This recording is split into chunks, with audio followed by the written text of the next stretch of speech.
Let's get everything edited, and then we can start this.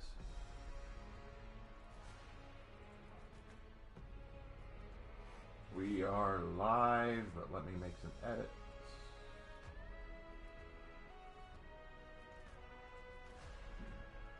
Save that. Good. Okay.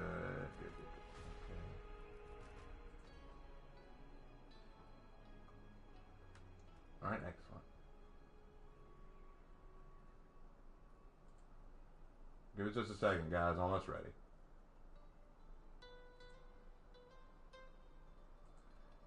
Making a few minor edits. There we go. Fix that. Fix that. Save that.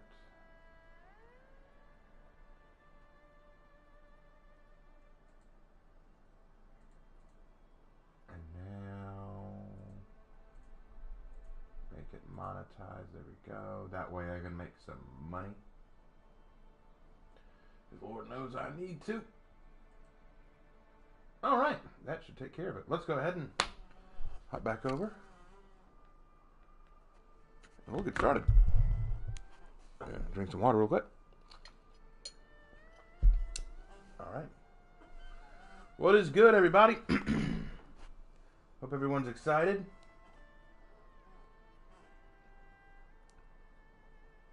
Pull up the chat here so that I can see what y'all are all saying. Pull up the chat here. Yeah, there we go. All right, hello, hello. Just joined this channel. Hey, Blue Unstoppable, thanks for joining the channel. Awesome. Love your content, mate. Thank you. Hey, Braven, just played some AC Unity. I mean, I know masochists exist in this world. They are out there. So in all seriousness, if you like it, that's fine. It's just it's not particularly my favorite. It's better than Syndicate, though. I'll give it that. Oh gosh, most Assassin's Creed games are better than Syndicate. Let's be real here. I appreciate what they were trying to do with Unity, but they just went wrong. I do like Unity for one particular measure that they did a lot to keep like the Notre Dame after it burned down. Like AC Unity allowed the game to be free for a while, so that people could actually see what Notre Dame looked like before. Yeah.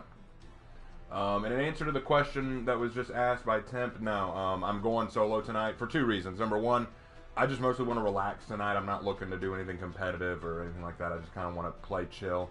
I know that me playing more chill is going to slow down other people who play with me who probably want to play more competitively. And two, I've got a really bad headache right now. And I don't want to go through the process of inviting people on and then leaving the match and then inviting more people on and then cutting the stream and then all that. So for tonight, I'm just going to play solo. Not Han Solo, because, you know, in the sequel series, he's dead. Thanks for ruining that for everybody else. Oh, God, if they don't know it by now. It's kind of like the whole Darth Vader thing. People always say, oh, you can't say Darth Vader is Luke's father. It's a spoiler. If you don't know that twist about... I'm pretty sure you could go to the middle of the Sahara Desert, find a tribe that has not been contacted in 1,000 years. They probably go, oh yeah, we know. Like literally, aliens could visit our planet, and they would say, tell us your greatest secrets. And we tell them that, and it's like, oh, we knew that. I mean, who didn't know that? We were there when it happened. We were there when it happened. We were on. Who do you think fed Lucas the inside information? We were on Bespin when it happened, you know? Absolutely. We were the pig people who worked below deck. We heard him say it. And you should have seen Roger's face. Oh! Yes, Roger's a pig man. Very nice guy. You should get to know him. Well, you should have gotten to know him. Speaking in the past tense, because we recently turned Roger into bacon just to piss people off. Especially his wife. I'm just rambling now. I don't know why. Why not? That's the best question. Why not? Why shouldn't we ramble? We should all just ramble. Why not scream?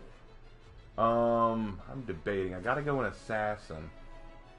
An Asmassin? Let's go Zerk. I don't go Zerk nearly as often as I should. Okay, here's a question for you. Hey, Raven, what's your favorite Assassin's Creed game? My favorite Assassin's Creed game? That's a great question. Oh, gosh. It's such a hard one, too. I know that a lot of people are going to guess, oh, you probably like Assassin's Creed 3 or Assassin's Creed Black Flag or any of those. No, actually, no. My favorite game would probably either be Revelations or Probably Assassin's Creed 2. I know that they're the older games. I know that they're really old. They don't have as many mechanics, but guys, you gotta understand me. I like more simplistic games. I like games that are more basic, you know? The thing is, there was a lot in Revelations, but it was also relatively simplistic. Like, you could just spend a couple hours going around making bombs and blowing crap up. Yeah. And that was the beauty. I felt like I like to treat Brotherhood and Revelations as DLC. Yeah, there's a beauty in simplicity, and I genuinely think that that's what I like so much about Assassin's Creed 2 and Revelations. It doesn't give you a ton of customization options, but it gives you just enough to make it fun. At least for me, I know that fun is subjective. We had that discussion the other day and this afternoon too. But I know that a lot of people, but you know, Valhalla and Odyssey and Origins and all these other, they had so many more things. Yeah, but at that point it becomes so bogged down. I don't even consider Origins, Valhalla, or Odyssey to be Assassin's Creed games. They're Assassin's Creed literally in name only because there are no Templars. You don't even see really any hidden blades that often, except for like in Valhalla, they kind of just ham-fisted it in there. You actually see how they're made in Origins, and in Odyssey, you just have a spear. And honestly, I kind of prefer the spear because of all the cool executions you can do with it. It's like just shank a man. Don't even bother with a fancy hidden blade. Just shank. I think it should be stated, though, that even though I don't consider them Assassin's Creed games, I still really like them.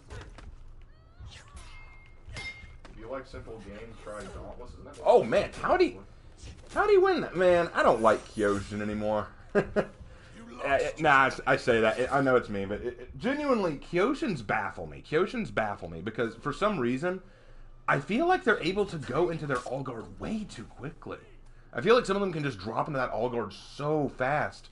And then right as they enter that Allguard, they can then just activate that light so quickly. It's very irritating, but no big deal. It's fine. Yeah. I usually, I've said this many a times, and I'll say it again. I'm not good at this game. I am the epitome of trash. So please don't watch and go, oh man, Raven, why aren't you playing better? This is normal for me. Believe me. Those montage meme things I make, not at all something I can do in one day.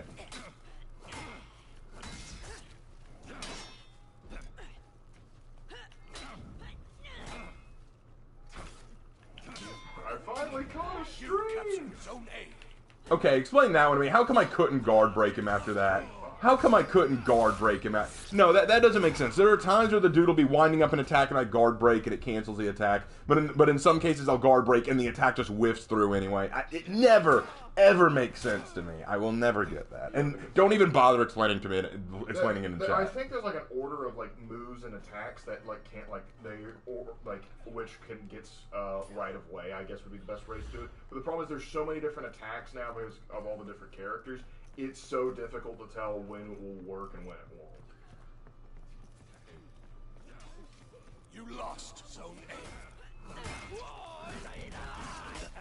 Got one.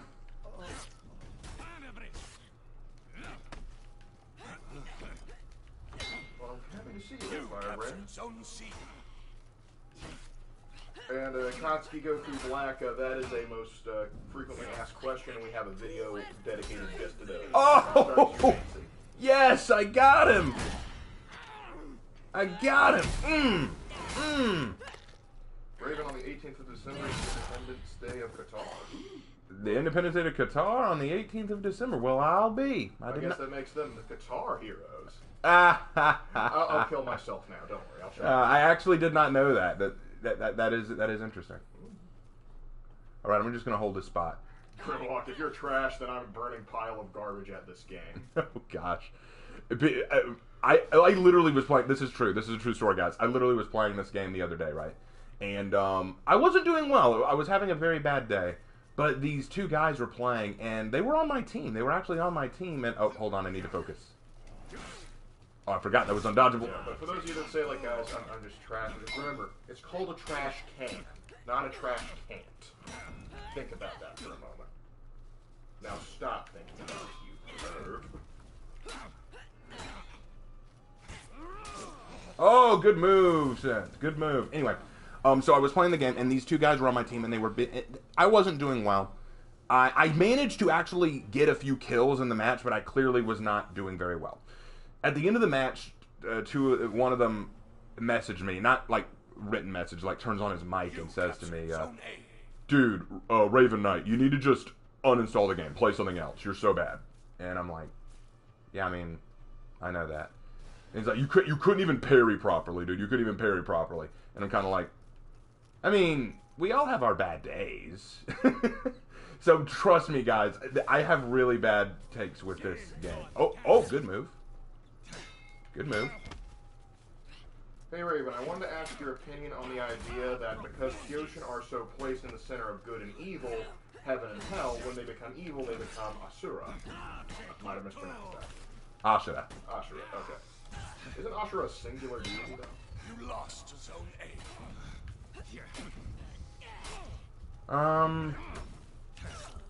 No. Well, I think what you mean is Aratama. And I've heard that, but I don't really buy into it. I think the Kyoshin don't become Aratama. I think that they just, I don't know the spiritual aspects of the Kyoshin very well, if I'm being honest. Yeah. I probably need to look into that more. Probably Valkyrie or Nobushi's probably the more spiritual character. Yeah. Valkyrie, Nobushi, Shaolin. You captured Nah, not Zone spiritual enough. Shaman. No. Valkyrie and Nobushi. They are the most spear. Oh, shoot. Oh, and Mal showed up. Hey, Mal. Hey, Mal, glad to have you. Glad to have you.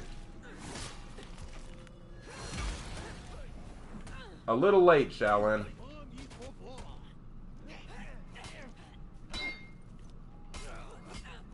Anyone that says that are some toxic players, man, don't listen to them. Yeah, we already know that lesson. Oh, he was playing a Warmonger. Run away! Hey, Raven, have you... I love when they do that. I love it. Just, oh no, we're outnumbered. Run away. At the same time, I do also get it because it's like, oh, hell. No, I understand why. I just think it's really funny. Anyway, hey, Raven, have you heard that they might be making a new Avatar show? What would you think about that? No. Leave it alone. Leave Avatar, The Last Airbender, and everything about it alone.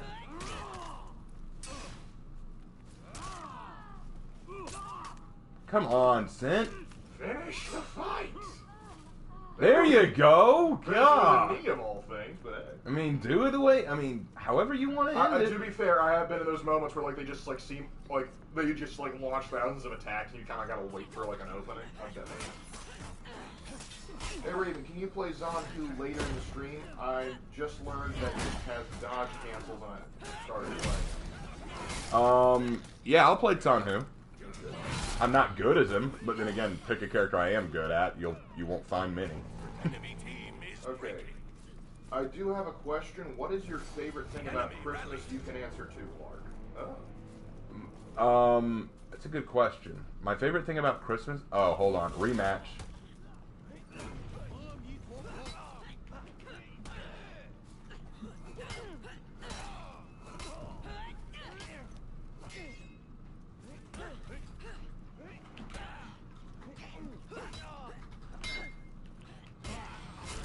Yeah, that rematch didn't go so well, Goose Master. Hold on. I will relieve you of your arm. Thank you.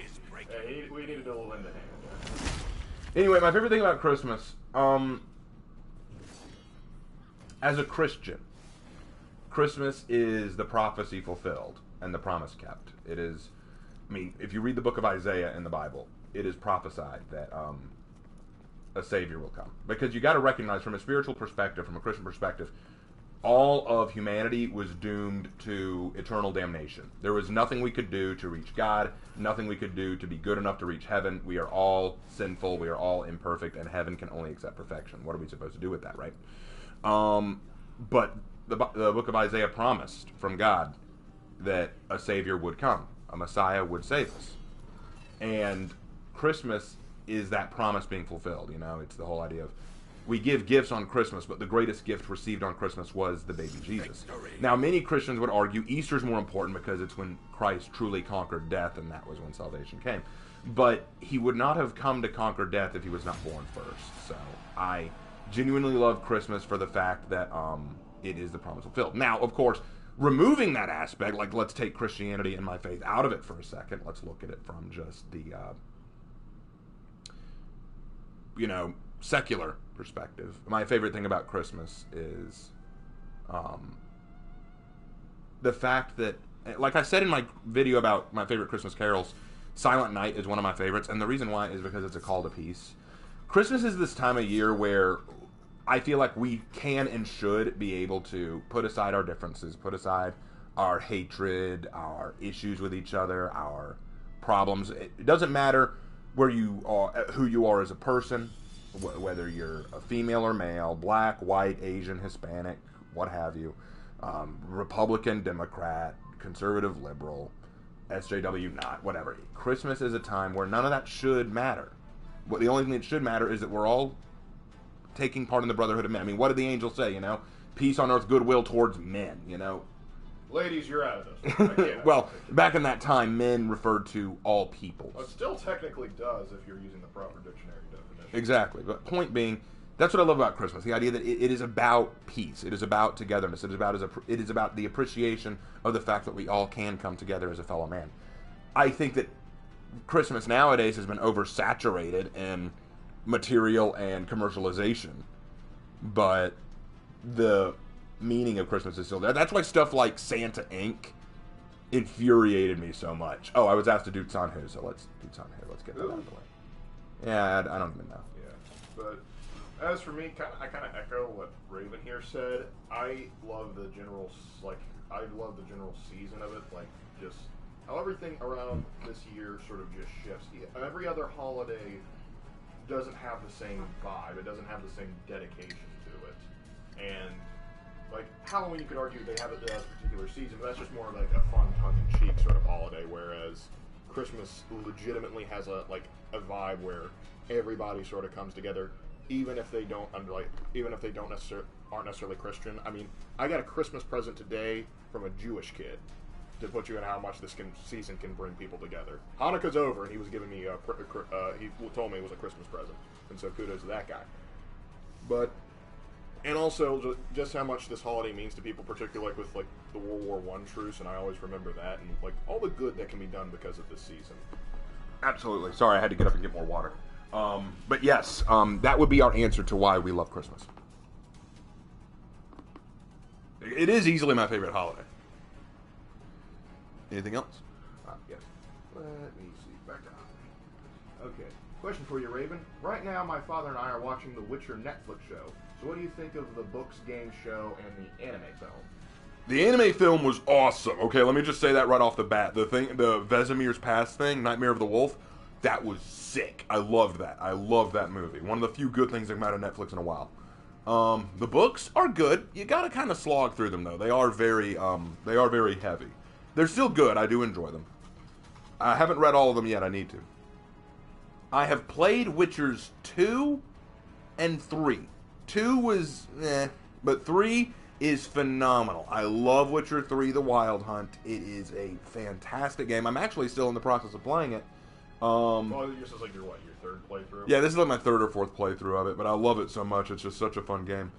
It's one of the few games that I can say handles a lot of things very realistically. In fact, if you watch my response video to Extra Credits, I think my first one to them, about making all orcs in stories evil and it's poor writing, they make this point that if a game offers you moral choices, but some characters you interact with will be antagonistic regardless of your choice, then that's basically just poor game design. And I'm like, but what about in situations where either option leads to a bad outcome? And Witcher handles that a lot. Like, one of the things I really liked in Witcher Wild Hunt, Witcher 3, is there's a scene very early on in the game. It's one of the first difficult decisions you have to make. You come across this herbalist, a doctor, if you will, and she's got this girl who's dying. She's going to die. She's currently asleep, having taken a potion that's going to let her sleep peacefully until death. And you are told, and the herbalist says there's nothing really I can do for her. Hold on, let me deal with this. See, Nobushi, spiritualist and business.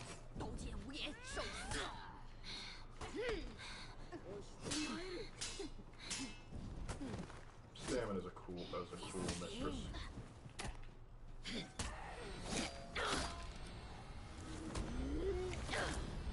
Got it. Okay, anyway, as I was saying, so this girl is going to die. But you have a potion called Swallow, which can cure this girl. The problem is, it's a Witcher potion, and Witcher potions were not designed for humans. It could kill her, or worse, break her mind and body. Basically, it could have irreparable effects on her. And it could still kill her. So you have a choice to make. Do you just leave her to die, like let her just die? Or do you give her the potion in the hopes that it will heal her?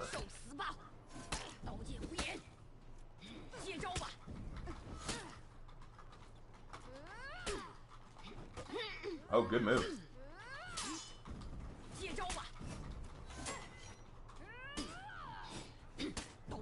Alright, and, well, he can't talk too much about the Witcher Netflix show because I'm the only one of us that's seen it, and from my perspective, Henry Cavill does an amazing job as Geralt. That's perfect casting right there. Whenever I see Geralt or Dandelion on the screen, I'm having a good time.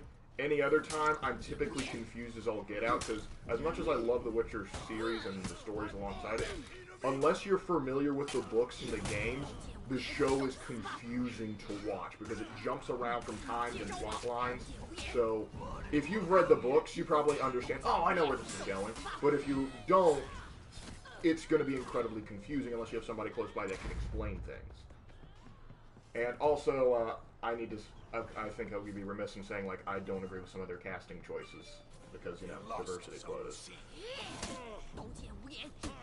Alright, and another question. Who do you think's a better parental figure to Ciri, Vesemir or Yennefer? Vesemir. I mean, to be fair, Vesemir has more experience raising children than Yennefer does.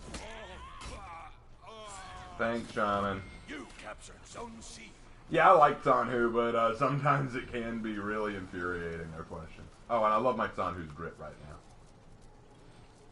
Some mighty fine drip. Alright, what character from For Honor roster would be the most surprising to be spiritual? I think in the literal sense of being spiritual. If I'm being frank, probably either Conk or Glad. Yeah, Conk would be my choice there. Because, like, a conscripted criminal, it just kind of makes sense that he would probably not be as big into it. Oh, and somebody asked, for future hero stories, like R in the Ashen and stuff, could you include customization? Like, so you can show what they did in customization. Like, how to make them For Honor. Sure, I can do that. I can do that. I'll add that at the very end, though, so that it doesn't interrupt. Or we can make it its own separate video. Like, yeah, or we could do a separate video. That'd be fine. And just link it in the Alright. Question, how long have you been playing For Honor? I started playing For Honor the day it came out. Same here. I remember before it came out, my brother Lark, you saw the trailer, and you came to me and you said, "Dude, you got to see this trailer for this new game." And I was kind of like, "Okay, what is it?" So you showed it to me, and I fell in love with what I saw. I was like, "Oh man, this looks so cool! This is so awesome! I can't wait for it to come out." It came out, and the first thing we did was we got that game. We were like, "Oh yeah!" Yeah, for like the next 3 months, I don't think we played anything else. Yeah, we just kind of fell in love with this game, everything about it. And I know people were like, "Oh, it was so bad in Season 1." And yeah, from a gameplay... The disconnects were bad, but other than that... Yeah, there were problems with it, no question, but we didn't really play it for the competitive nature. We played it through despite the connectivity issues. That was back in the days where they would give, like, you had specific orders, like you had to play this versus AI, or you had to play this versus PvP. Yeah, it was, how much it has changed. It has changed so much. It's, as many have said, that people always say, "Oh, there should be a For Honor 2," and I'm like, I mean, it kind of already is For Honor 2. This game doesn't look anything like it used to. Like, this game has changed so much. Oh, no, you don't. Yeah. Oh! Oh, the light! Very good, Nobu! Nobu finally got me. We're proud of him. Raven, what will you do when you max out all of your characters? Oh man, Nobu got smart. I'm scared now. I'm actually petrified. The enemy rally.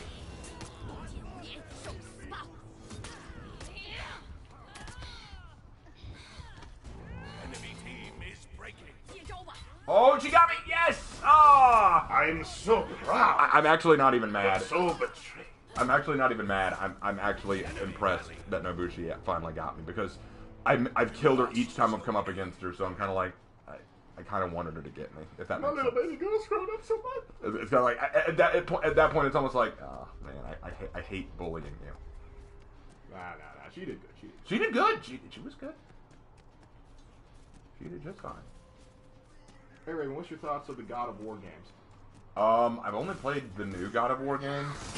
I've never played any of the others. Sacrilege, I know, but.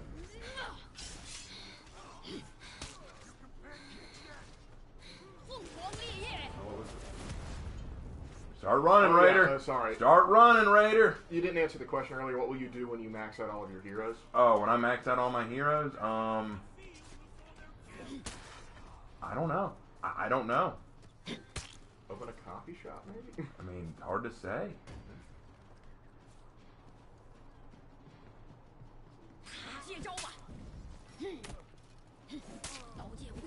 I also have another question. What made you decide to do a crossover with For Honor and Warhammer 40k?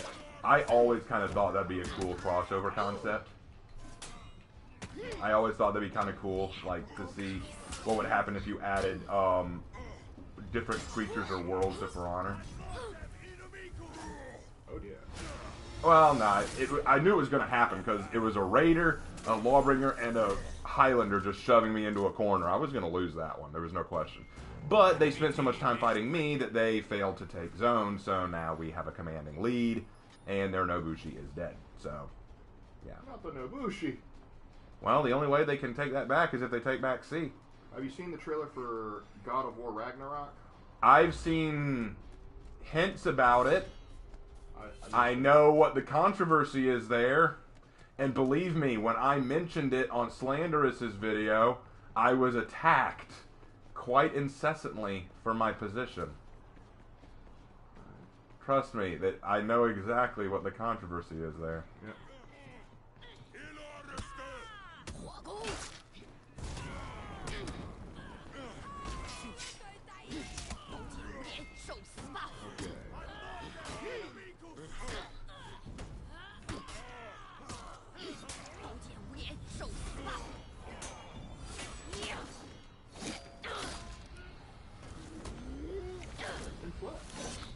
It's like putting on a pancake on the griddle.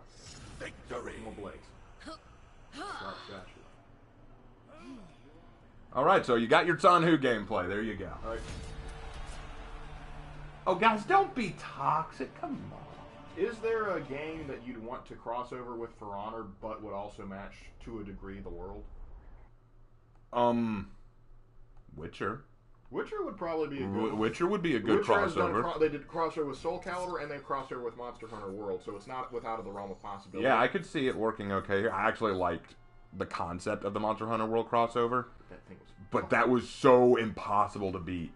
But another thing to consider, like, also we used Warhammer 40k in the story. Well, still using it, but Warhammer Fantasy would also probably be a good mix, easier mix to do for a crossover with For Honor. And honestly, Games Workshop might want to consider doing that, considering that they're trying to relaunch the old world as their new game series.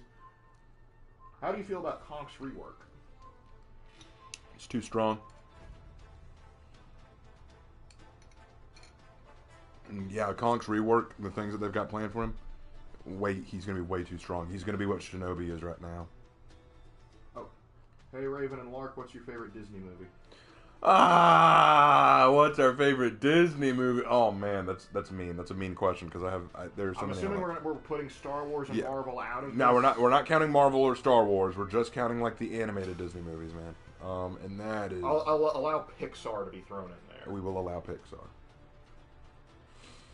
My favorite Disney movie. Didn't you have, like, Beauty and the Beast at one point? Beauty and the Beast is definitely up there. It's got to be my top 3.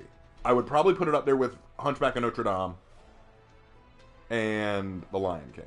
I'll put. I asked her to have like a tie because there's a lot of Disney movies I really like. Like The Incredibles is one of my personal favorites. The Incredibles is good. It is good, but probably the one that I really wish got more love, and like with all the ones that like say like we need a live action version of this Disney movie. I'm like, no, go do Atlantis. Yes. Atlantis was like such a good one, and also another one that really did like they did dirty, but it was a really good film. Was Treasure Planet. Treasure Planet. Here's the thing about Treasure Planet. I love Treasure Planet. I loved everything about it, but they did kind of go heavy on the whole '90s cool kid vibe. They did, but I still think it has more of a timeless edge than a lot of the modern crap. Oh, no question. I thought that a lot of it was so fun. And the relationship between Jim and Captain and Long John Silver handled incredibly well. And some of the alien designs and the ship designs, just the planetary looks, like everything about it just screamed awesome to me. I'm not gonna lie though, the moment where Long John Silver he leaves the ship. Oh, they're kind of that kind of got me. That kind of got me, like genuinely. But the reason Beauty and the Beast, a lot of people like to ask, why do I love Beauty and the Beast so much? Beauty and the Beast, y'all realize that when I first saw Beauty and the Beast, I didn't think I was gonna like it because I was that kind of kid who wanted to jump over all the weird love scenes and just get to the cool action. But I think what drew me into it was the Beast had such a cool design that I was drawn to his appearance anyway, and so I didn't mind going through the love scenes for the Beast. But as I watched it, I actually didn't fall in love with Beast. I fell in love with Belle. Her character was so well done. Even if she does insult her entire village on her morning commute. She didn't insult her whole village. Like, what? There must be more to this provincial life. Okay. The baker's just like, I'm sorry, I'm trying to feed my family. Well, okay, then you tell me, bro. What does Belle do? What does Belle do in her town? What is her job? Because you got a baker, but his job is to bake. You've got a hair cutter, but his job is to cut hair. What's her job? What's she do? That's a great question. Did you tell me she's a leech?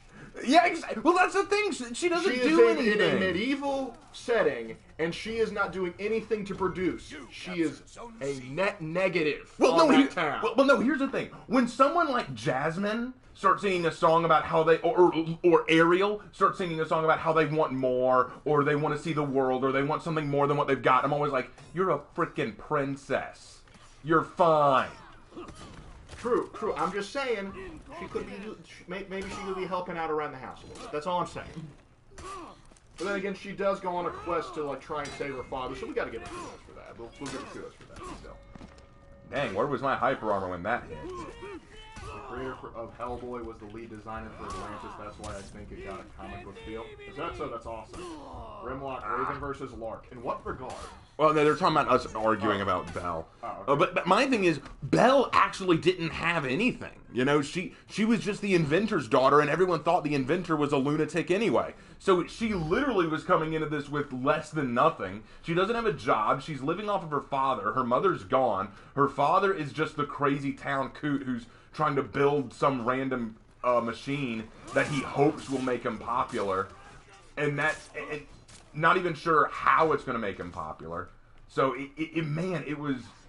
the fact that she wanted to get out of it made total sense to me. Oh, hi. It did make total sense, but she didn't have to diss everybody on their way else. It's like, there must be more than this. Like, hey, we're just trying to make ends meet here. You didn't have to, be so mean. But yeah. Anyway, okay. Hey, Raven, how far are you from finishing High Guardian Spice? I'm 3 episodes away from ending it. Not looking forward to.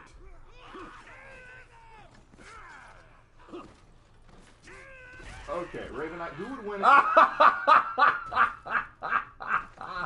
I'm sorry, Vivin in Japan. That was embarrassing. He got me. He finally got me. I'm like, oh no, he's gonna hammer slam me, and then a minion killed him right as he was about to. That was. I've been there, man. I know that's rough.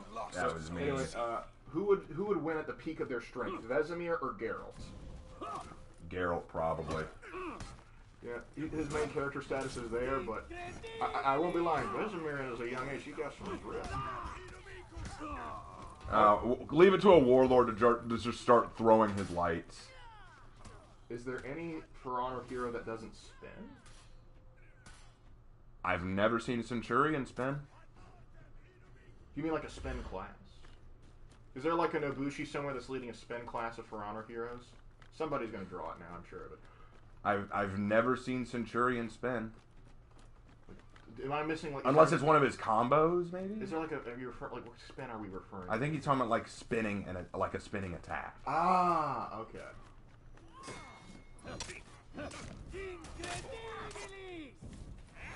You captured Zone C.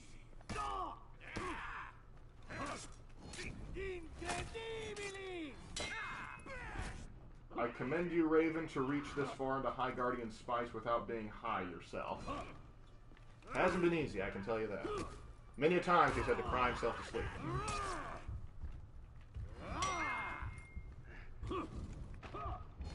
You know, Raven, there's a game that's a sequel for Treasure Planet called Battle at Procon.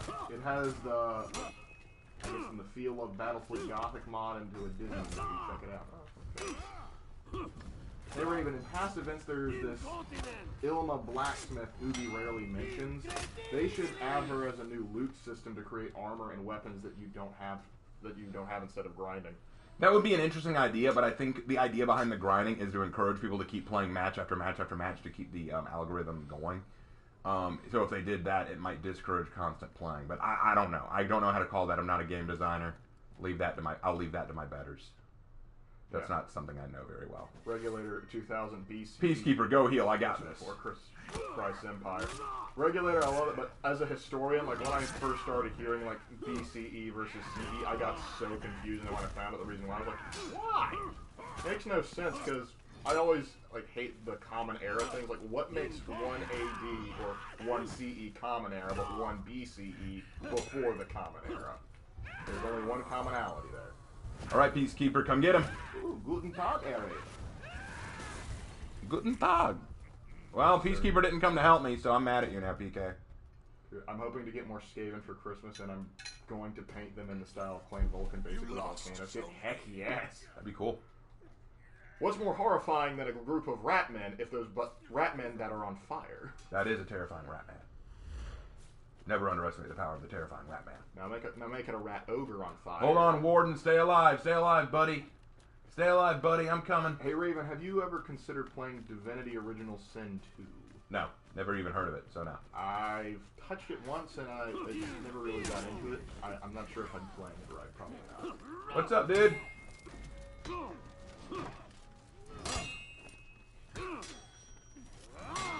Hey, Raven, what names would you give the factions in For Honor if they joined the Empire, the Emperor, Imperium of Man? The Guardsmen names like the Cadian Shock Troops, the Catachin Jungle Fighters, and the Death Corps Free. So I guess if each faction in For Honor became Imperial Guard regiments, what would they be called? I don't know. I genuinely can't even... We might have to think about that. Oh, ho, ho, ho, ho. We use the power of friendship. Law Daddy, what was that? Like, I don't know, maybe like the, samurai with like the Meyer Light Infantry or something like that.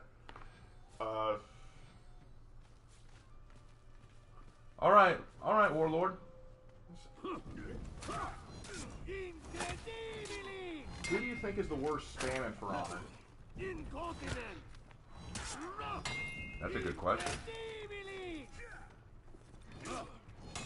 I think light spam is the worst. But that can be with just about any character. You captured Zone A. Warlord, not your day. That's what you get for earlier. Just saying. The power of friendship in my axe. I'm going to defeat you with the power of friendship in this gun I just found. Raven, react to the episode 1 of Songs of War. Songs of War, please. Is that like a just compilation of music? I don't know what that is. Genuinely. I'm not sure. Chat spam is the word. I wouldn't even mute chat spam, like particularly from the enemy team. Like it does no benefit to know what they're saying. Because like, oh, we can use the chat spam to tell they're ganking. No, we can just see that because there's 4 of them in the zone. In our case, too.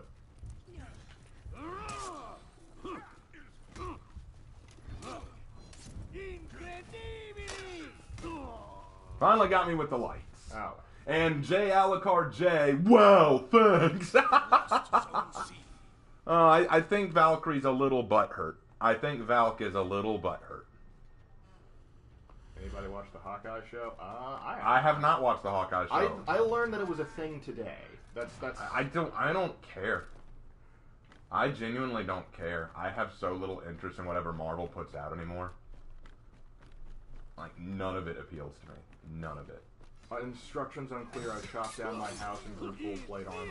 As you do. That seems like the reasonable reaction. Run away! Every time I see scent, it reminds me of the movie Gladiator. There are worse things to think of. There are worse things, yeah. Maximus, we will die for glory. What we should probably do? We should probably like make a version of scent that has like purple armor, like in honor of Dovahati. Yeah, that'd be cool. I might get on that. Marvel died with Thanos. I think part of me agrees with you, just because I think that's like that. Like, I don't think they can top anything after Infinity War and Endgame. Because, like, there is, like, I don't think they're going to bring, like, Galactus or any other large-scale threat. And not to mention the way they handled Thanos was just so well done. Nice. Hey, Raven, do you think the new hero could be an assassin? As in the class, not the game series. It's possible, but I doubt it. Well, Thanks! Oh, God, this is one salty Valk. This is a salty Valk. Not only did she kill me and drop a thanks, but then does an emote before even going after the other person. This is a salty Valk. Oh my lord. Maximus, what happened to the Turnabog Forest Patrol? I believe you mean Varus. Quintilis Varus, give me back my legions! Lawbringer, you and me, we're going to take back C. You ready for this, Law Daddy? Yeah, let's go, Law Daddy. New hero has a pistol, from what we've seen, from what we've heard. We've heard that they have a pistol. We've heard that, yes. How'd that work out for you, Warlord?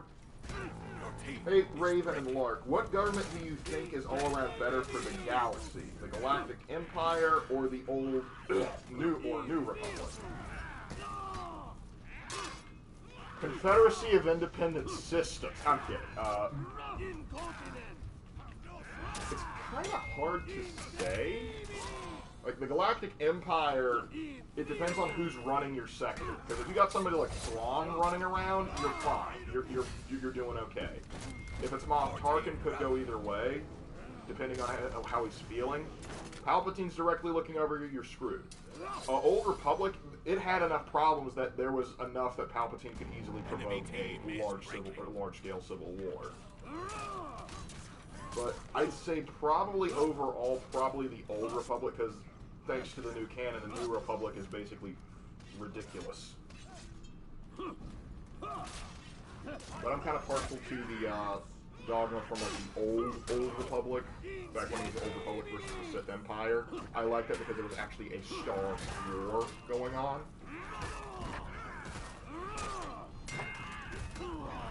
Good job, guys. You killed me. The law will become victorious, for he is the Chad of history. Alright, guys, go to C and take it back. We can't lose B. We can't lose B. Hey, Raven, you should play some Ice Brawlers. That'd be funny. Nah, I'm not going to do that. I hate Ice Brawlers, personally. I was always disappointed because no ice actually brawled. The ice was just... Enemy rally. Okay. It's not decent. You already said that he's 3 episodes away. You captured Zone C.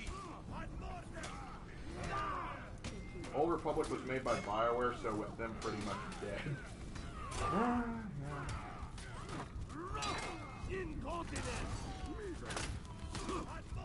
Good fight, good fight, good fight. Hold on, guys. Stay away from Alec. Stay away from that overgrown fat man. Stay away from him.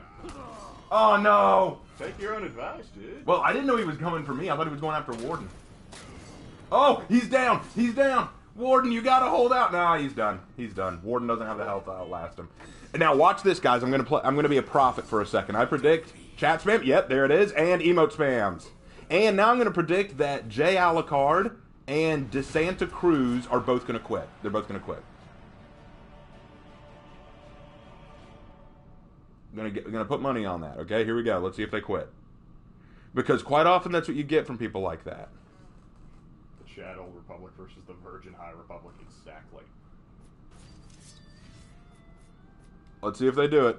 I'm going to put money on it. Here we go. Let's Ice see. Brawlers be like, why is everyone a Raider, Warlord, or Lawbringer? Literally, that's why I don't play Just it. shove. Because it's all just ledging, and I don't hate ledging, but it is. Yep. Oh!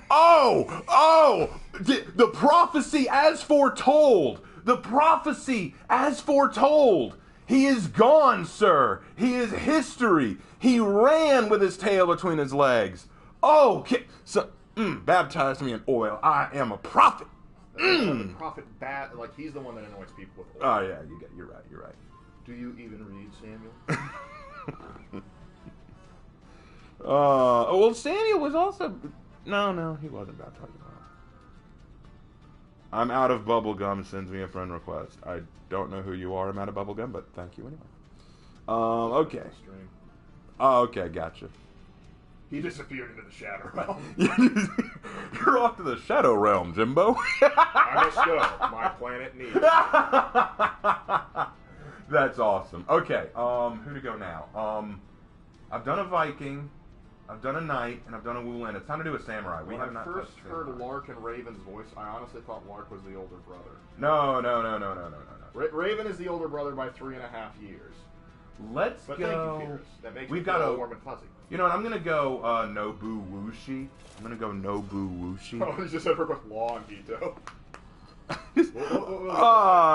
I just love that I guessed that right down to the letter. Like, just chat spam. There it was. It was chat spam.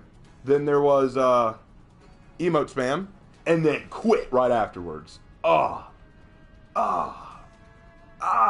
See, I don't do that. Okay, here's your question. For when you play Breach, could you choose Warmonger? For when I do Breach, let me check the time. It's 9:09. Okay, we got time. Yeah, because I want to make sure I get enough Breach matches in too. I'm probably going to do 2 or 3 Breach matches. So yeah, I'll do one with Warmonger. No problem. Indeed. What? What's up? They just got an update. They released the Slanesh unit roster. Yeah, I heard about that. I'm excited. I think that's cool that they've released all the Chaos Gods as playable factions. Except Malal.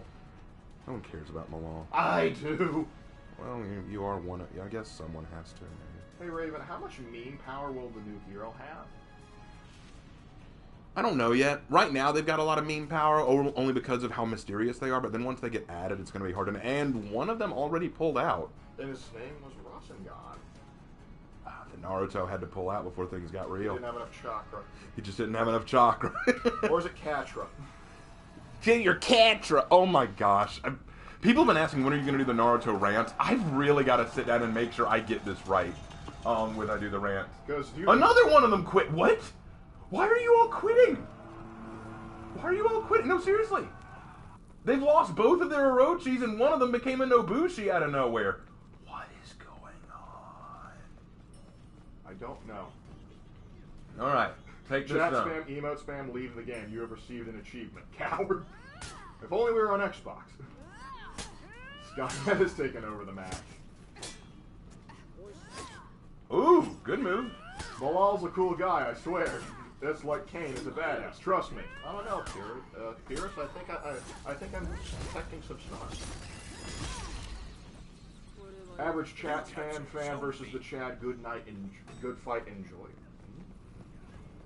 Bad connections? Probably not. Probably not. If this was if you said that 2 years ago, I would have said yes. Oh, that was awful. I'm sorry, Tiandi. I'm not.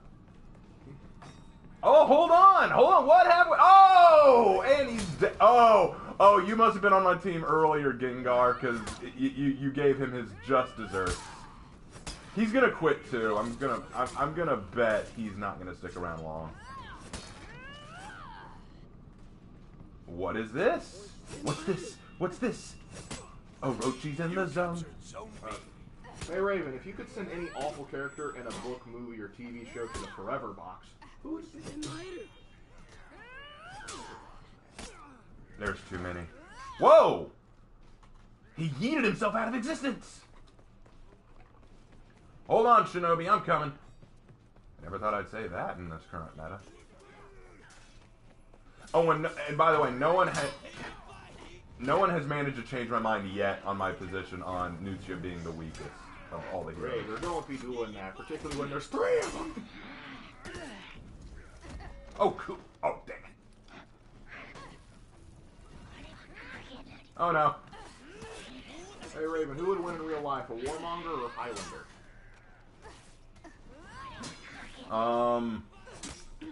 Warmonger's got more armor. Ah, Hito. I knew it was going to happen. Hitos are just gods. Oh, well. You get an out-of-body experience. Well, now they've got 2 Warlords, a Tiandi, and a Hito.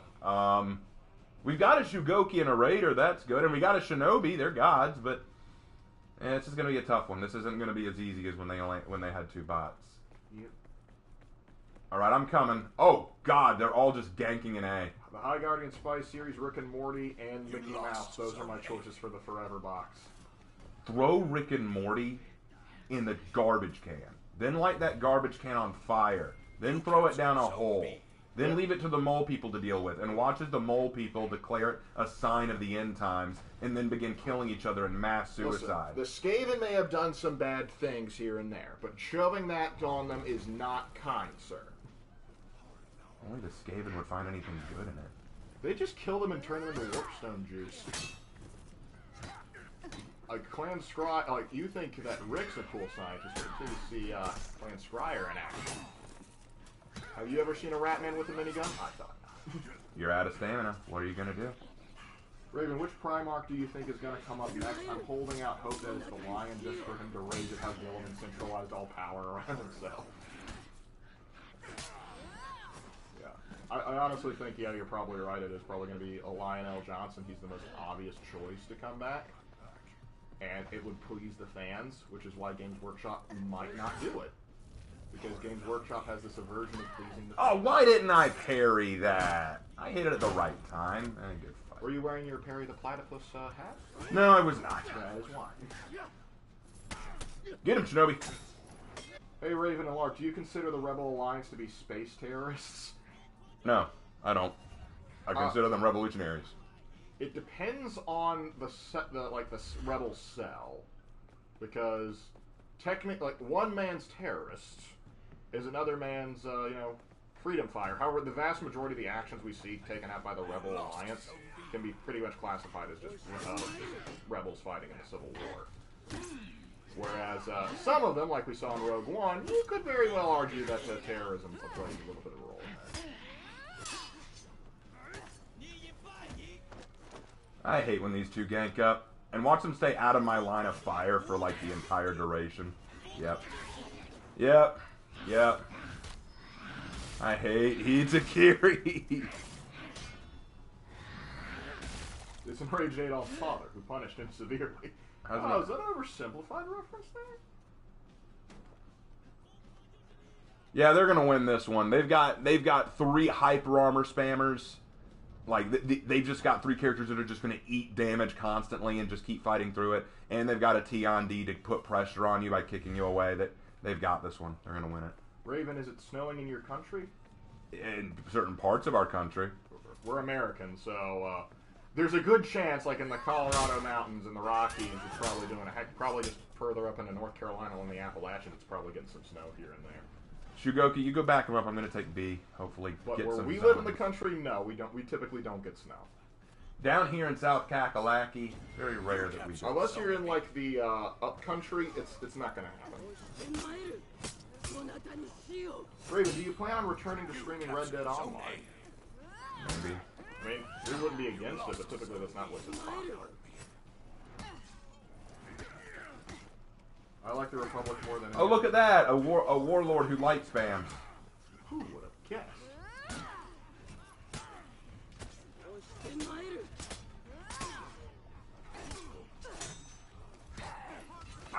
Almost. Almost had him. Oh well. And he died from the bleed.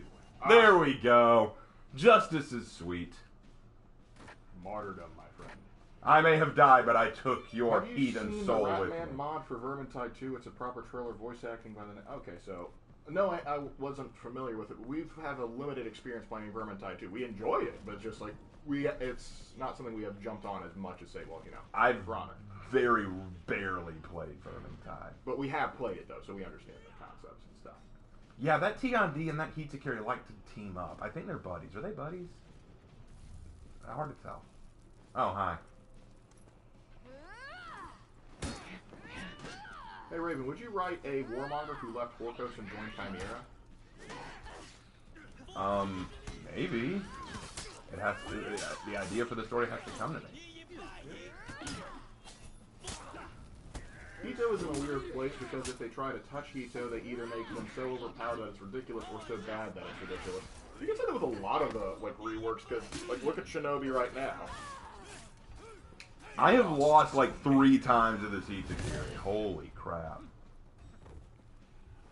It's because they're so strong. There's just no question to it. And I'm trash, so... Yeah, I mean, Hito is one of the characters that I can just go in, turn my brain off, and still do pretty dang well. Genuinely, again, you got 3 characters that can eat damage and fight through it.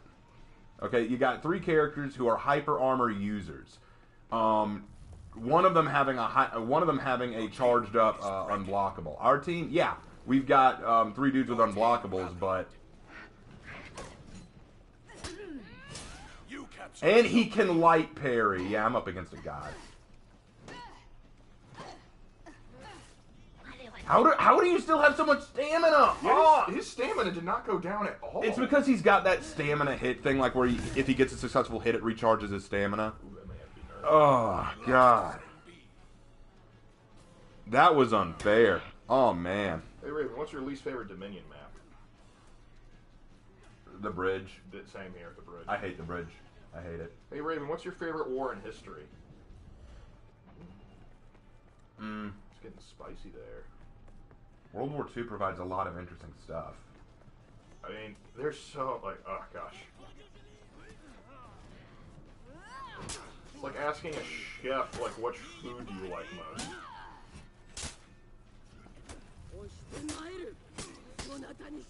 Run away, T&D. I double dare you.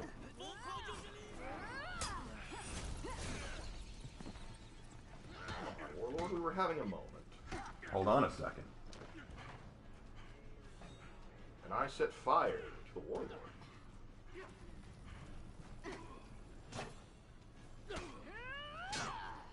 Yes, Sir Deus Volt. Eventually we will do something along those lines. If nothing else, I'll give it up.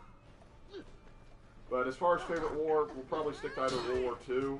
I guess we either have to chalk it down to the era. Like, probably... Oh, did we turn this around? Shinobi, go up to Zone A right now. We can turn this around, baby. There's somebody holding out an A. No, there's not. A's done. A's got, but we can fight for it. They're now fighting for B. I will take you on, sir.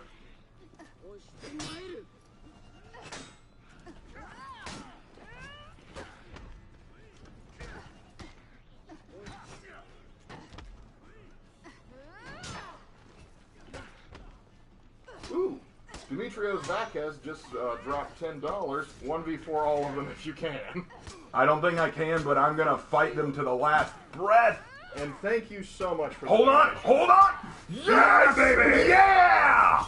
Yeah! Boom! Oh! Woo!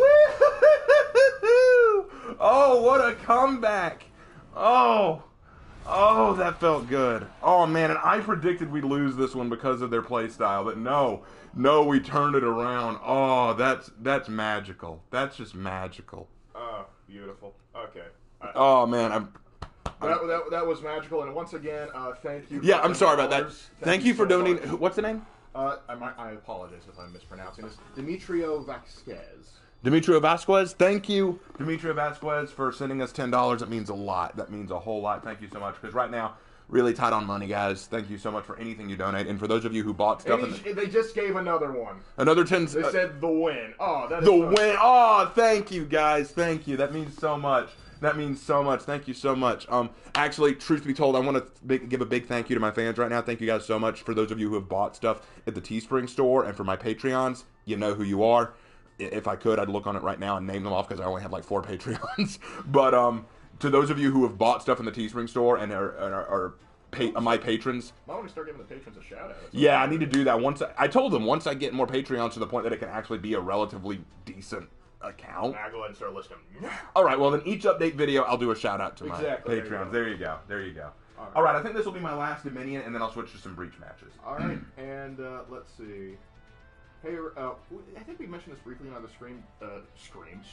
Hey, Ray, what is your opinion on the conspiracy theorist that's taking the history side of YouTube by storm? She claims that Roman Empire never existed. That person. So there's this Twitch or TikTok streamer. It's TikTok. TikTok. Okay. Which explains a lot. There's this TikTok history streamer who has said in several videos that the ancient Rome never existed. It's all just a conspiracy theory. I would love to respond to that, but I don't need to. Metatron did a phenomenal video breaking down all of the reasons she's wrong, and he did it in a very respectful way. He did what I couldn't. Look, it's weird. I can watch every episode of High Guardian Spice, My Little Pony, or stuff like that, and cringe, but still get through it. I couldn't watch this girl's TikTok. I couldn't watch this girl's Demetrio Vasquez just dropped $50 if this can help. Okay. We greatly appreciate that, but please, it's the holiday season. Do not hurt your own wallet just for us. Make sure you have something for yourself. I love all of you guys for your generosity, but please don't break your own bank account for me. I don't want that. I would be very upset if you told me I gave all my money to Raven. Don't do that. Oh, it's gonna make me feel so bad. It's gonna make me feel. I feel bad right now, guys. Make me feel. Lark, make me feel better.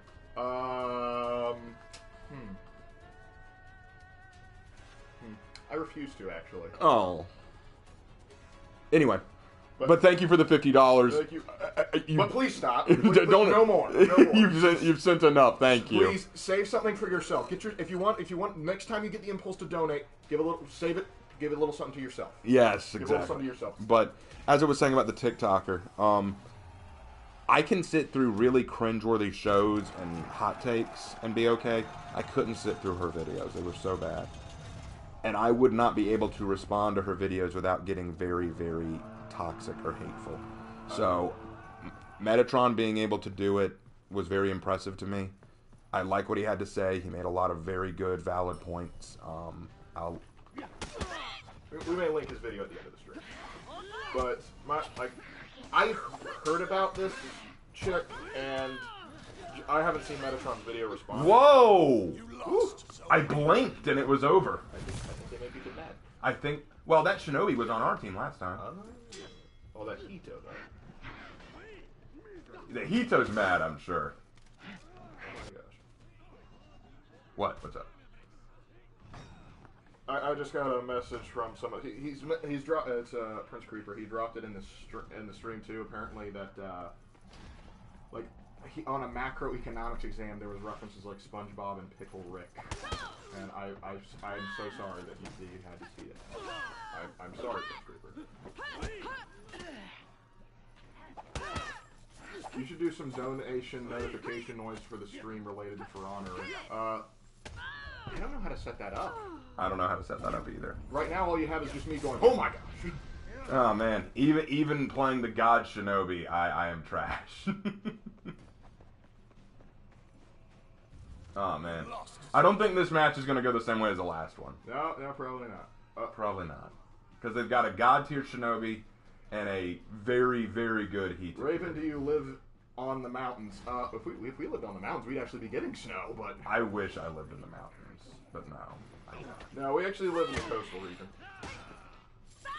Have you ever seen a Mad Max film? I've seen the first one. Kind of different from the new ones.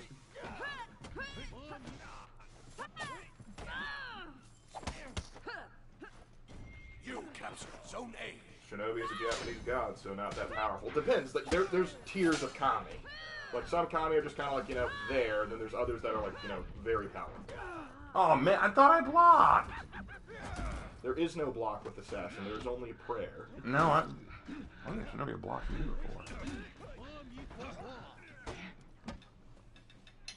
Okay, gotta go. Good night, everyone, and keep on the fight. Keep the fight going, Sensei Raven. All right, Labaj, good to have you. Thank you, Labaj. Appreciate it. Although we're not even able to get out of our spawn zone right now because they're just kicking our butt before we can even get out.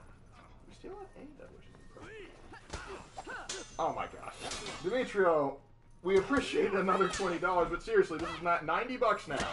Please do not do this. Do not hurt yourself. Do not hurt your own wallet for us.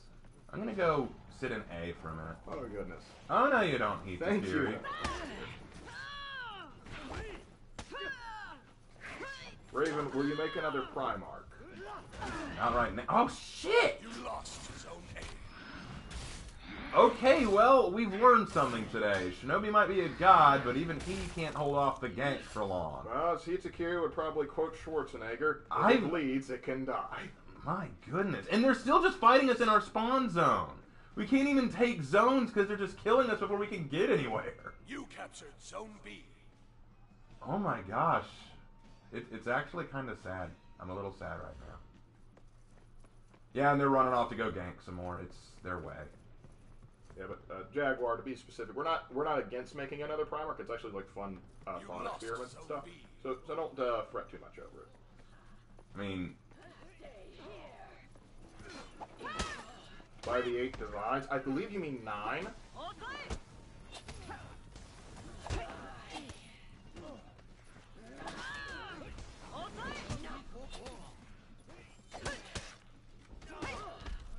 Vito is bringing the fear of the devil and the Western cartoonists into this Shinobi.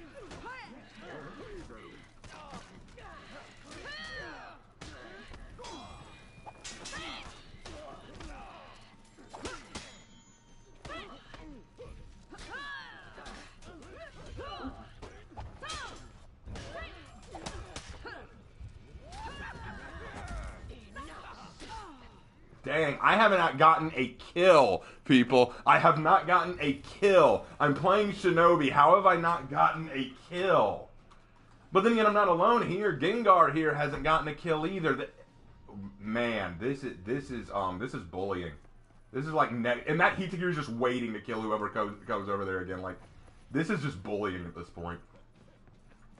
And the last match was actually a really close match. I thought that we really fought for it and earned it to some degree.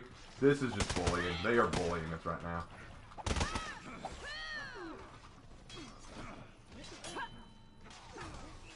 Alright, do we have a non-storm cloak in the chat? You have 2 non-storm cloaks actually working on the stream here.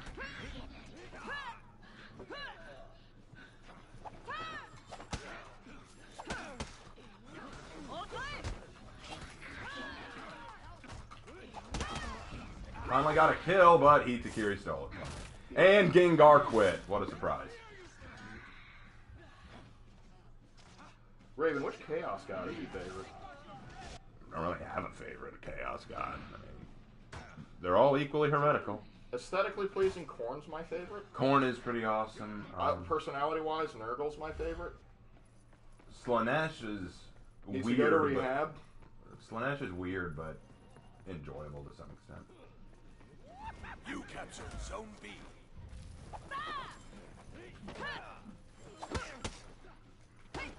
Malone.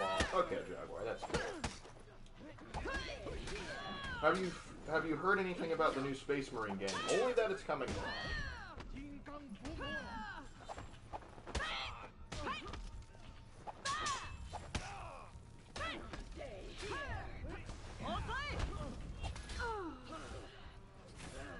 Thanks. And there's the emote spam. Ooh, uncalled for. Guys, this is incredible. This is incredible. Like, wow. I haven't done anything toxic all game. All night, actually. And these guys have gotten really salty. Like, wow. Wow. I can't even be mad. It's just really pathetic. You've got a Hitakiri who clearly loves it. How strong is that Hitakiri? Like, what's their a Rep 5 Hitakiri? Oh, I don't buy that. That's probably a Smurf. A Shaolin who really got salty that I killed him. Like, oh, I know why. I think that's the Warlord you killed. No, Warlord's on our team. Oh, they have the same symbol though. Like the symbol on the warlord you killed in the last round. Oh, maybe. Yeah, I don't know. that's why. I don't know, but man, they got real salty real quick. That's Well, now we're gonna switch over to Breach. Yeah, probably should switch over to Breach now. I want to see something first. I want to see if he quits, because they usually do. Those who get really salty usually quit. Let's see if he does. Let's see if he does. Hey, Raven just got home after getting a new LARP Nodachi. Its handle was messed up, so I ended up having to fix it with some sports tape. Huh. It happens. Sometimes you gotta do some makeshift repairs, just like on the battlefield. No, he ain't quitting. All right, well, very fair. All right, well, we're gonna go to Breach because I'm tired of that. And remember, you did have a request to play Warmonger in Breach. Yep, I'll do Warmonger. I had a few good matches though. And also that ending with the killing of the warlord. Yeah, that was great. That was great. If you're not a Stormcloak, you must be a Thalmor. Hardy, I have made 2 videos specifically about that. How that's not necessarily true. Only the Sith deal in absolutes. That in New Jersey. Well, you repeat yourself. Yes, but not all bad guys are Sith. Very true. Oh, they've already got a Warmonger on the team? Okay. You can have 2. I guess, but... If you get enough Warmommies, it becomes a parent-teacher association.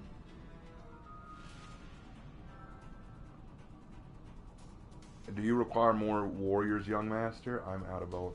Not tonight. I'm out of bubblegum. I appreciate it, but I'm going solo tonight.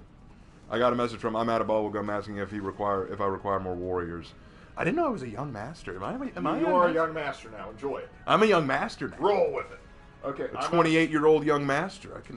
I'm not a Stormcloak or a Thalmor. The Tribunal reigns supreme over Rosdania. The Dunmer forever.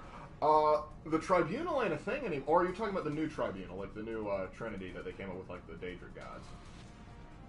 Either or. Vault Turtle. Yo, sorry, I'm like, hey, we're just happy you're able to show up. I'm glad. Anybody who shows up, we're glad to have you. We got 59 people watching right now, according to what I'm seeing. So that's not a bad haul right there. Hey, Raven, do you have hope for the Book of Boba when it comes out? The Book of Bobo? Boba, like Boba Fett. Oh, Book of Boba Fett. Like, what's the Book of Bobo? You mean from Mystery Science Theater 3000? Bobo, son of Coco, No, Toto, Star and Wars, Tim Boba Fett. Tim. I prefer Bobo, personally. No, I'm kidding. Do I have high hopes for the Book of Boba Fett? No, I really don't.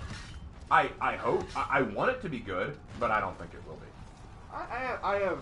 If they keep doing what they did with Mando, I think it'll be just fine. But if they do what they did with Mando, yeah, sure, I think it'll be serviceable. But Star Wars Galactic Cruisers, that one weird thing they tried that failed immensely.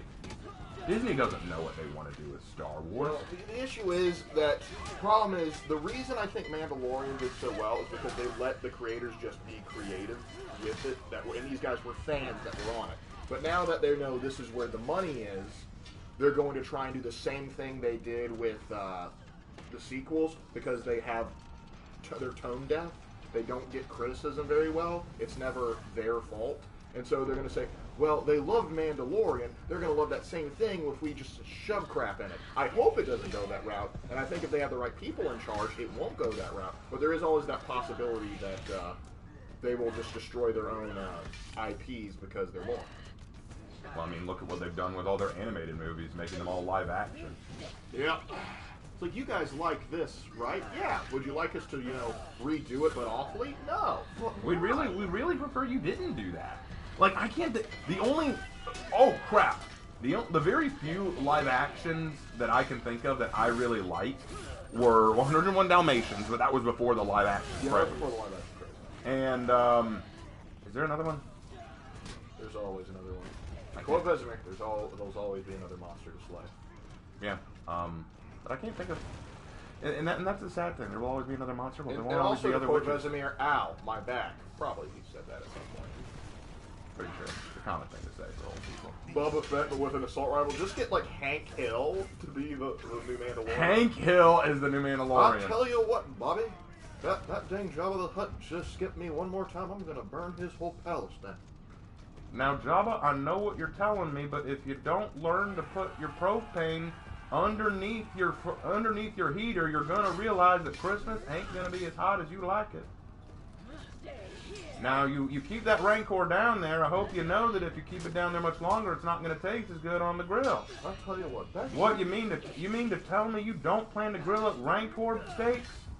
I don't even know what to say to you at this point. No, I tell you, if that Grand Moff rips me off one more time, I'm going to go up there and give him a piece of my mind. I don't even watch King of the Hill that often, but I think Hank is the most Chad thing ever. He reminds me so much of our dad, only our dad doesn't talk like that. Yeah, well, our dad is a Texan, so. Well, and true story. Our dad, okay? Dad was teaching me how to grill a steak because I was learning. I wanted to learn how to grill steak. As you do. And Dad said the same thing Hank Hill said. When I said, so Dad, I've heard, like, people make, medium, rare, and rare. How do you take your steak? And he said, I usually do medium rare, medium, given the kind of steak. And I said, you never do well? And he said, if I want well done food, I'm going to get a chicken. He said, if I want something that's well done, I'm getting chicken. You like hockey pucks, kid? And as Hank Hill said, what if they order well done? Do we ask them politely but firmly to leave? Good night, Demetrio. Thanks for stopping by. Good night, Demetrio. Thank you so much, man. Thank you for everything you've done, but please, save some money. We appreciate it, though. Oh, Hank Hill is now officially a Mandalorian. Right, yes. You're damn right he is. Damn it, Bubba. Well, damn it, Django, if you knew what you were going to do. You see what happened, Bobby? Django just jumped down there and fought Mace Windu without any plan. Now he got his head cuffed. Oh, the flag's ready. I gotta go get the banner. I tell you what, those Jedi are gonna be a real problem if we don't deal with them. Watch out for those wrist rockets. Oh shoot, oh shoot, oh shoot, oh shoot, oh shoot, oh shoot, oh shoot. Help! Help! Someone help! Oh god! No! Someone help me! Highlander! Get out of here! Dale is shot. Got him! Highlander, get out of here with that banner. I got this, clown. I feel like Dale wouldn't be Jabba the Hutt. I feel like Dale would be sort of like... He would be like a rebel leader that doesn't trust anybody else. Yeah, I would agree with that. Honk, where you going? Come back here. Arthur, if I'm making it well done, I might as well get chicken. Our dad is a Chad, okay, people? Like, let's be really frank here. And his name isn't even Frank. Because I did ask the last one, like, what would you do if somebody asked you to grill their steak well done? And he's like, I'm not inviting him over to when we grill. That's just not, I'm not doing that to a good cut of meat. It's true. It is true, though. Hey, I would like to order a well done steak. I'm going to have to ask you to leave. You're already a Stormcloak supporter, and now you're I don't think your fellow Stormcloaks would appreciate you getting a well done steak. Like, Ulfric's like, listen, I don't like the Thalmor or the Empire, but at least they don't have their steak well done. I mean, God, you're talking like one of those Forsworn people. It's like next you're going to tell me you're a milk drinker. Sad to say. No. Don't tell me. Mega Chad, a.k.a. Raven and Lark's father. Precisely. He is! You have no idea. The man is an absolute unit. Matched only by our mother. Who, in her own right, is... Let's put it this way. I've fought in the Octagon for 3 years. And a square. And a square at one point. And a circle another time. But anyway, those were good years. But you know what? No matter who I fought, I might have been nervous, but I always went in like, oh yeah, here we go. I'm ready. Let's get it done. If they ever said, all right, you're not going to fight her, but you're going to be sitting down with your mom after she just saw the state of your room, I would rather fight a professional UFC titan. I would rather fight Mike Tyson in his prime. I would rather, yes. Because at least Mike Tyson will put me down quickly. Our mother, here's the thing. No, I love her to death, but our mother, look, here's the thing. She could walk in on Jesus Christ's own room and say, oh, what is this? What did you not clean up? They do not clean up. You're going to wash the sins of everyone else, but you can't clean your own room. She probably wouldn't get on Jesus. She'd probably accuse James of doing it. Yeah, she'd probably say James did it. Yeah, but point being, she has this natural power to sense filth. And she used to be so bad about getting on our case about it, but she's gotten a lot better. To be fair, this is one funny story. When I was a kid, I did not like, taking baths or getting showers just because, I was a kid. Yeah. And I tried, and before I could go to bed, my mom would be like, hey, you gotta go take a shower. And so I thought I was going to be real clever about it, so I went and I took like a little spray bottle that, you spray hair with, and I just spritzed the entirety of my bathroom, like my tub, and just put it on the thing, and I was like, yeah, I did it, you can check the tub, I improved. She went in, grabbed the bottle, and threw it at me. It's like, I know dang well when you're up to something, go back and actually clean up. And I was like, how did you know? Because she is marvelous. She is a dang psychic, she is. But, no, our mom is actually a great woman. Actually, funny thing is, she recently was in a play. She was in a church play, and she nailed it. No, in this play, she played a waitress at a diner. A Southern belle, or, a Southern-style waitress. Her name was Flodine, just to put that in. Drippin' Magnolia. And just the thing she'd say, oh, you can just kiss my grits, that kind of thing. Tinsel in a tangle. That kind of thing. And people were telling me after the performance, oh, your mom just did so well. Your mom really put on a great show. And I was just like, I wasn't acting. That's just mom on a normal day. I had to duck the little swing she took at me, but I was like, don't be beat. My mother could walk into the most meticulously clean room that ever existed, certified, 100% germs all around, and she'd still find an issue with the room. Sometimes I swear mothers, they'll just this seems too clean, whips out the microscope. Aha! Yeah. Those wipes that they sell kills 99.9% of all germs? She will find the 0.1. All right, you got me. Please, don't hurt my pen. All right. Peter Sedepro says, if I could make a show about Star Wars, it would be about a group of stormtroopers on some backwater planet against extremist rebels as well. As we watch them turn from normal men to savage rule. But actually, that would be kind of to see how warfare corrupts the mind of stormtroopers that originally they just signed on just pay for their families just to make some money, and then slowly turns them into killing machines that have no mercy. That'd actually be an interesting. Well, that's one of the things that I was kind of looking forward to. In the new Star Wars series, the new Star Wars sequels, when they revealed that it was one of the main characters was going to be a stormtrooper, I was like, let's follow this character. Yeah, that would be interesting, but did we get that? No. We did not get that. We got crap. Awful crap. Into the motherland, the German army march.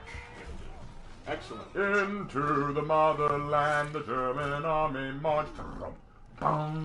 Because the Panzer broke down again. That's why they marched down. Why are you emote spamming, dude?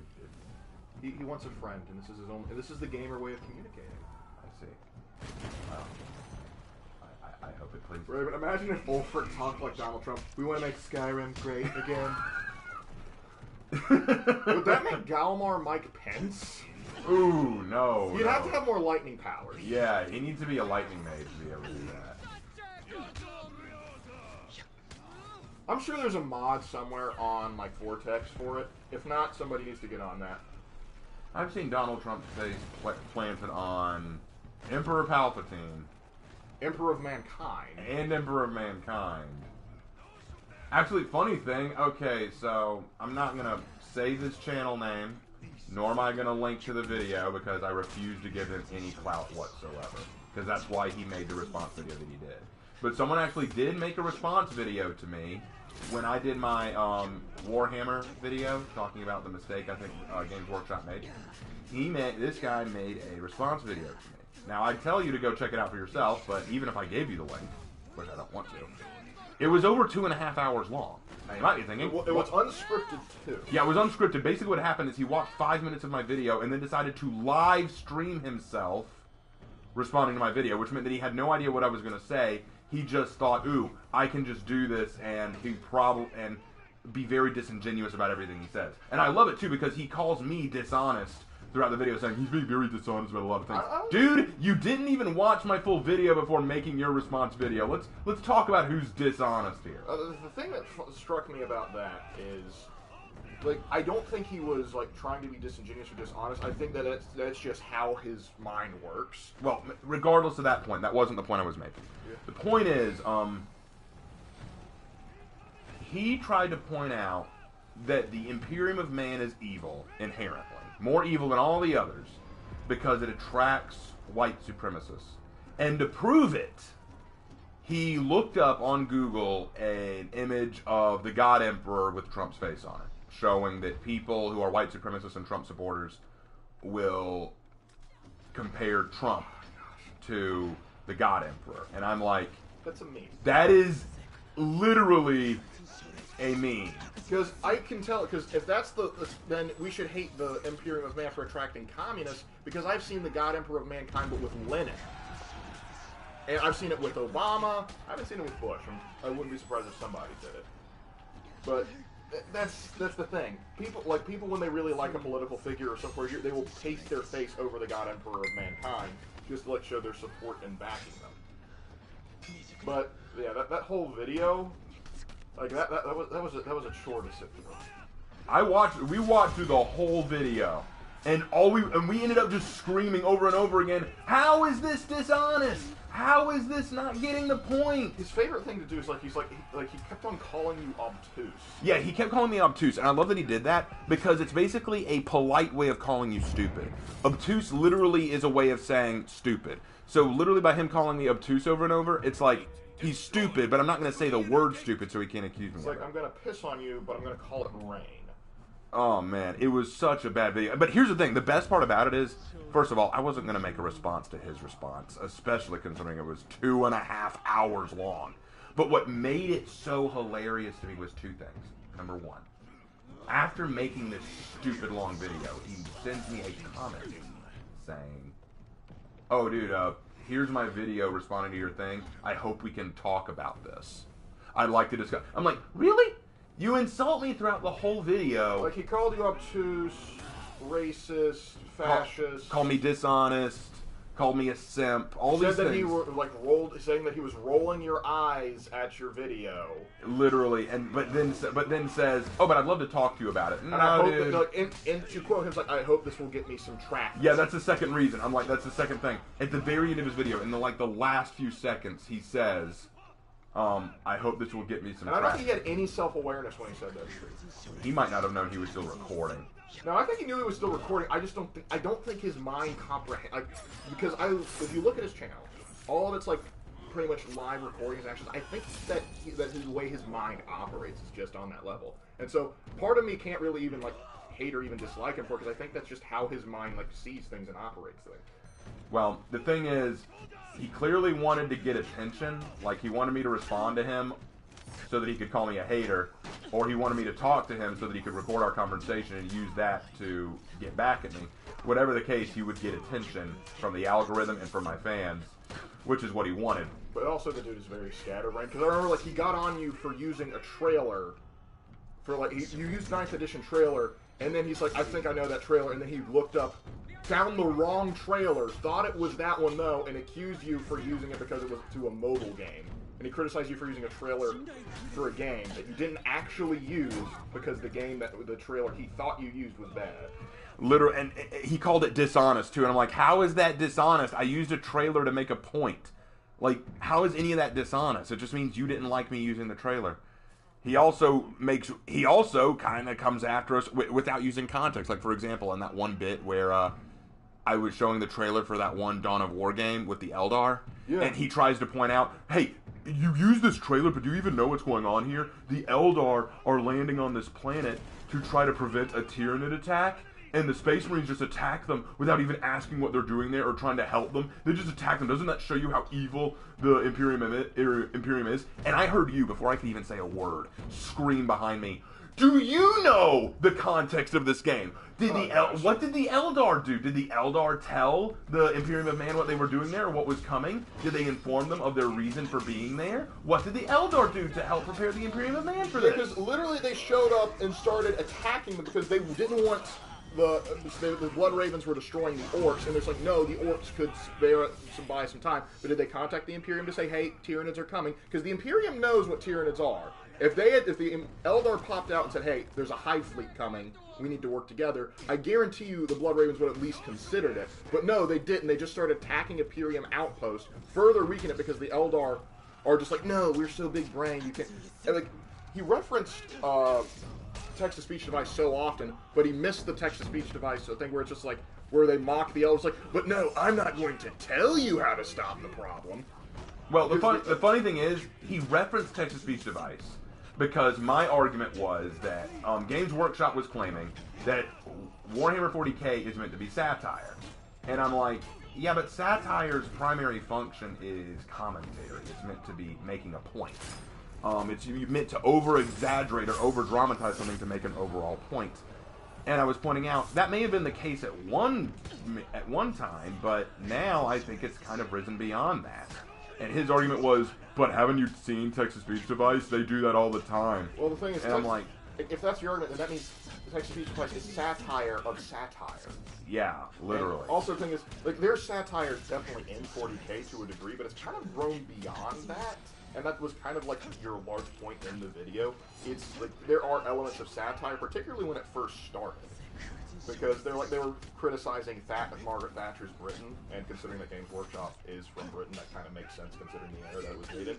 But a lot of like the way they've written the Imperium has sort of evolved out of that. Like looking at the Caiaphas Cain novels. In particular, you can't look at that and say the Imperium is 100% evil. Perhaps incompetent and ill-run at certain points, but there's a reason people love the Imperium as man, and it's not just because they're lightsabers. Well, one of the things, and that's what I was trying to point out at the end of the video. I know that some people told me, hey man, at the end of your video, you kind of went off a little too long, and that was a really long, kind of cheesy speech. And yeah. But we were in the zone. But I was in the zone, and not only that, I wanted to display another perspective, because here's the thing. J.R.R. Tolkien said it best in an interview. War is not about objective good versus objective evil. War is men on both sides who have failed or made mistakes. War is people on both sides fighting for higher powers. Now, the objective nature of the powers they fight for can be discussed, but the men themselves are not good or evil inherently. And to believe otherwise is wrong. And that's the way I look at the Imperium of Man. Yes, every faction in the Warhammer 40k world is cruel, twisted, and dystopian to some degree. But that's the nature of a grim, dark fantasy or science fiction series. They're all going to be dark and evil to some degree. My issue was that Games Workshop made this really cringe article basically saying, they're the most bad. And my question was, why are they the most bad? What sets them apart?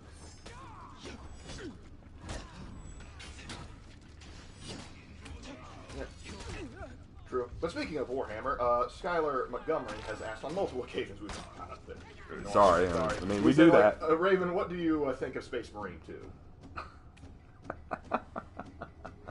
What do I... Okay, I counter that with this question. What do I think of... What do you think of For Honor 2? Yes. No, here's the thing. What do you think of it? You can't answer that because it doesn't exist yet. You can say, oh, I think that'd be awesome, or, oh, I think it'll be cool, or, oh, I don't know, I don't think it'll be that great. It's all I can say about Space Marine 2. I love Space Marine, so I've been waiting for a Space Marine 2, so I really hope Space Marine 2 is going to be awesome. It looks cool based on the trailer, but I have no idea what it's going to be like, how it's going to play. Until I do, all I can do is basically say, looks cool. Yeah, I mean, we're excited for it. We hope it turns out great. And we're happy to, as somebody mentioned in the comments, Anthony Schneck, I'm happy Captain Titus is back. He's better than Cato Sicarius. Cato Sicarius. Indeed. I think it'd kind of be cool to shake things up aesthetic-wise and Breach. It'd be cool to assault Iron Foundry Blacksmith base. They build the other faction's weapons to some degree, potentially attack. Okay. Yeah, that'd be kind of interesting. Raven, why are the minions so short? Because they're not eating enough. They're just not eating enough. Malnourishment. Yeah.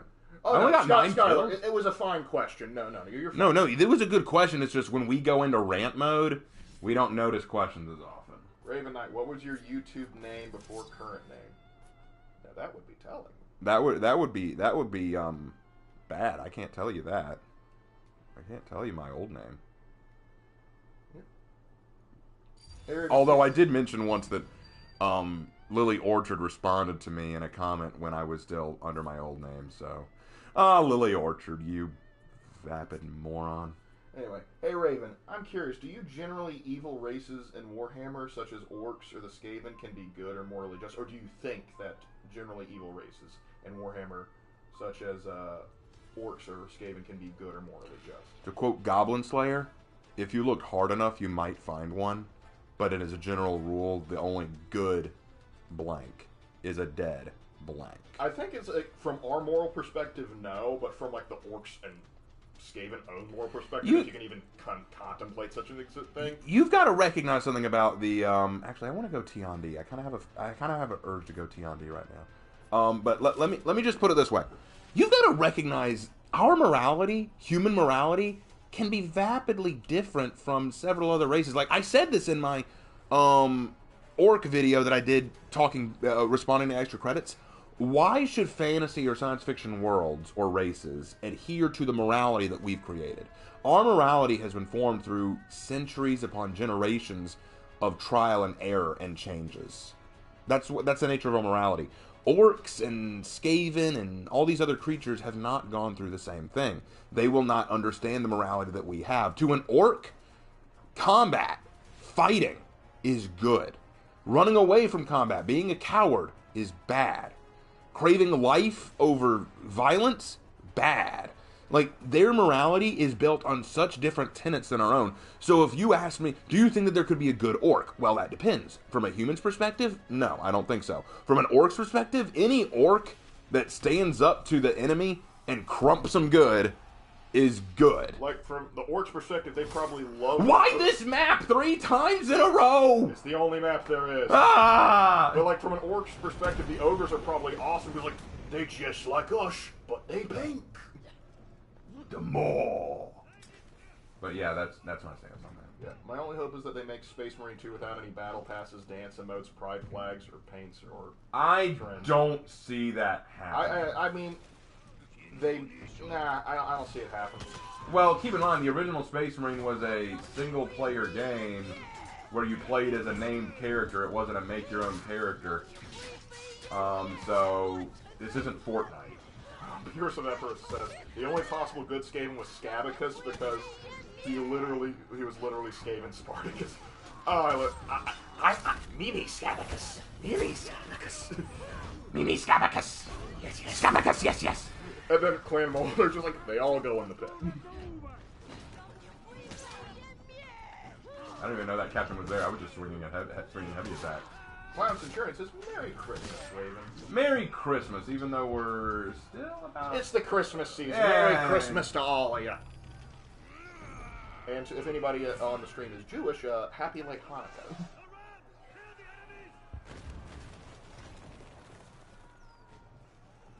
Anyway, yeah, we kind of went Merry Raven must... You have a Raven Mass now. A Raven Mass. The Catholics did it again. They made you into a religious holiday, and there's nothing you can do about it. I don't know what saint they're going to use for it today. The Raven Saint. I'm sure there's probably a saint that's... Let me see. I'm just going to check and see if there's a Raven...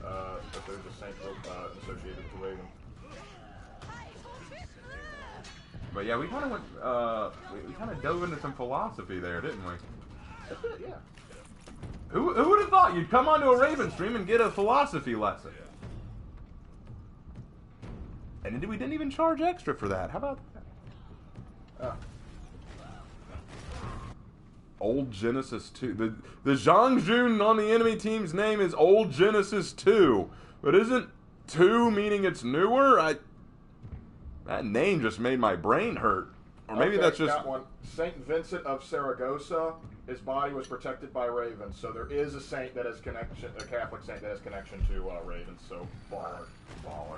Ravenmas is dedicated to Saint Vincent of Saragossa. There you go. Oh no, our Griffin's getting mauled over there. I will save you, Griffin. Oh my gosh, Fears of Everest. Literally how Scabicus died. Which one is Scabicus? I'm Scabicus. And the Skaven slave said, yeah, that's Scabicus. It's such a Skaven thing. I love them. That's exactly what they would do. And the thing I am is, Scabicus. Yeah, that's Scabicus. and if we forced them to have our morality, it wouldn't be near as hilarious. And that's the thing. I think that's the charm. You don't give them our morality. Let them be their own thing. It makes it funnier because we know that they wouldn't act the same way we do. Same Like okay, there's this great comic that I read. I don't remember who does it. I want to say Ball Buddy, but basically, in this comic, the orc goes, "Look, I know you be trying to think differently than the rest of us, but why you be trying to talk about like we should spare the humies?" And then this orc starts talking like, you know, when you really think about it, the humies, and then he goes into this really SJW style rant, then bonk, right on his head, like thonks him on the head. Whoa, there we go, all better. And I'm like, that's exactly what orcs do. That would be an orc's actual response. Saint Raven's brother. Sorry, I go by Lark. Just call him Lark. My brother's name is Lark. Question: how many nukes do you think it would take to simulate a planetary exterminatus? It depends on the caliber of nukes. Because if we're using like the Fat Man and Little Boy bombs, it's going to take thousands. But if we're using like Tsar bombers, then probably not too many. Probably like a couple hundred. That'll seal the deal. That would probably do it. Hey, fitting question since what you've done this week. Hey Raven, what's your opinion on Genshin Impact and its fans? I literally just started playing Genshin Impact because Hannah asked me to. Genshin Impact is basically a mobile game that migrated to console. The whole idea behind it is you want to collect characters, and it's all about designing those characters. The characters have really cool or cute designs, depending on how you look at them. And it's kind of neat. The world and graphics are cool, very much like an anime MMORPG kind of thing. It's not bad as a game necessarily, but it's nothing amazing either. It's just one of those games where it's like, yeah, you do exist. It does in fact exist. I will give it that much. Now, as for the fans, I am not doing well anymore. Both matches have been kind of crap. I've only got 2 kills. What's wrong with me? You've been kind of talking and focusing on the chat. Yeah, that's true too. I don't know what's going on. Anyway. Ever played Dungeon Defenders? No. I don't think we have. But anyway, on to the fans of Genshin Impact. I don't know much about the fans of Genshin And I'm Impact. scared. At this point, I'm scared to look. Fan bases for anything. Considering that it is a mobile game, I probably can imagine what the fan base is like. Well, it's probably not as bad as the Season Gamers fans. Oh, or the bronies. Or the Rick and Morty. Or the Rick and Morty fan base. Or any of those. The fact that I haven't heard about the Genshin Impact fan base probably says a lot more about it. I want revenge on this Kinsei. Hold on. I'm sorry, Valkyrie. I just need my revenge on this bitch. What's wrong with you is that you're a Thal. I am not a Thalmor, Hardy. I support the Empire. I sympathize with the Stormcloaks, but I hate the Thalmor. The whole time I was joking, by the way. I know you were joking, Hardy, but the thing is, if I don't play along, it's not as fun for you, is it? Exactly. I have to go along with it. It's the law. Another thing about evil races is that when you throw away morality, you can have a ton of fun with them, like the Skaven. They're evil, and I never have them any other way. Exactly. One of the things that I love about Extra Credits video is they literally say, what if you have a game where you just throw out morality entirely, like where it's not about right or wrong, but just strategy and the thrill of the game? And then they try and throw morality again. And then they say, okay, but when you do that, you might end up sympathizing or empathizing with the creatures in your game, and at that point, your excuse for killing them has to be better than, oh, well, they're just all evil by nature. And I'm like, but that's the point. No, morality's gone. You took morality out of the game, and now you want it back. Well, the thing is, I noticed like some people, like they play XCOM 2, and they started to maybe not sympathize, but start Rule 34ing the Cobra ladies for no adequately explained reason. And I don't care. I still shot at them. Yeah. I don't care that some people were like, hey, I kind of like those things. Like, doesn't matter. They get exterminatus. I mean, like, they're the enemy. Are you just gonna spare the enemy because they're... Oh, right, can you say that? Okay, sure. Okay, Jaguar. Orc philosophy is come do the two thing, and two things only. Shoot Doc up and Crump gets, and I'm already out of Doc up. I apologize, my orcish isn't what it used to be. I can usually pull off a pretty decent orc. Orc philosophy is best philosophy. Orc philosophy involves 3 tenets, only 3. 1, you crump the other guys. 2, you use the strongest Docker to crump the other guys. And 3, you try not to get crumped. Now the nice thing about 3 is if you do get crumped, it's fun. Because you come back later and you crump them again.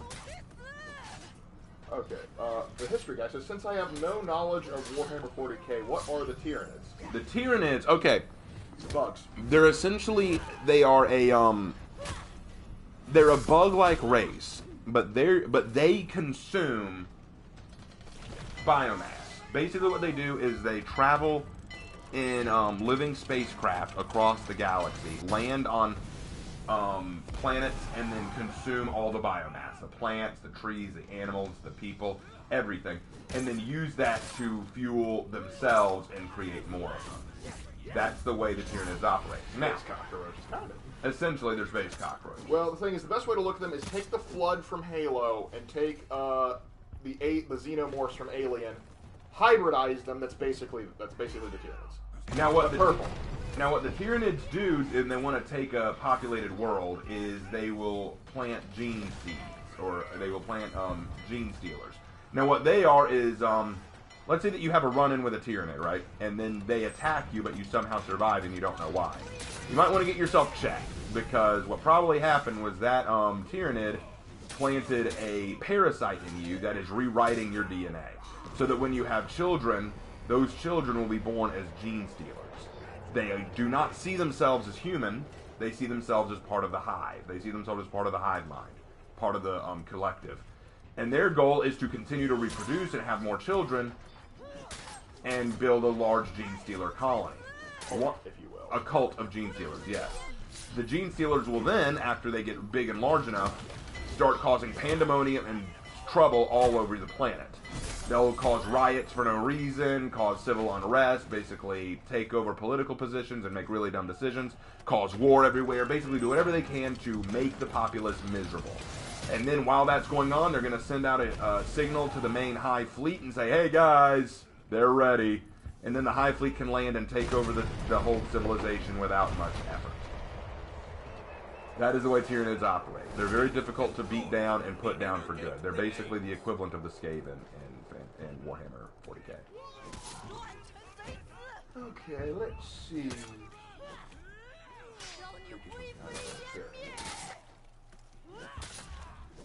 I want to see an orc and a Scotsman get into an argument. You wouldn't be able to understand them. I think you can take, like, since the orc's accent is based heavily, like, the orcs themselves were based off, or parodies of, like, English football hooligans, just take one of those guys and send them up to Scotland next time there's a soccer match. Or, sorry, football match, and they will start, and you'll probably see something similar. You'll need subtitles to understand it. Damn aliens stealing our DNA and genes. How dare they steal our genes? They took my best pair of Levi's, dagnabbit. Hey, Raven and Lark, is it possible that there are human orc cults or Necron cults? Humans worship the orcs or Necrons? Yes, there are actually. They're called Digonobs. Digonobs are humans who identify more with the orcs and think that they are orcs and start acting like them. Well, it's not just, like, there's a Tau that they painted green. Like, it's a Tau female they thought was an orc, so they painted her green and she became a Digonob. Yep. Which is the funniest thing. And then there are, and for the Necrons, some members of the Adeptus Mechanicus worship the Necrons. They think that they are the ultimate emissaries of the machine god because they have such powerful machines and mechadendrites that are beyond them. And the Necrons just look at the Adeptus like, what is this thing and how did it get in my house?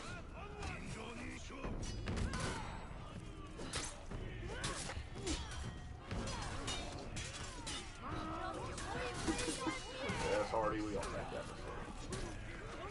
for comedic purposes. I think we just won. What happens?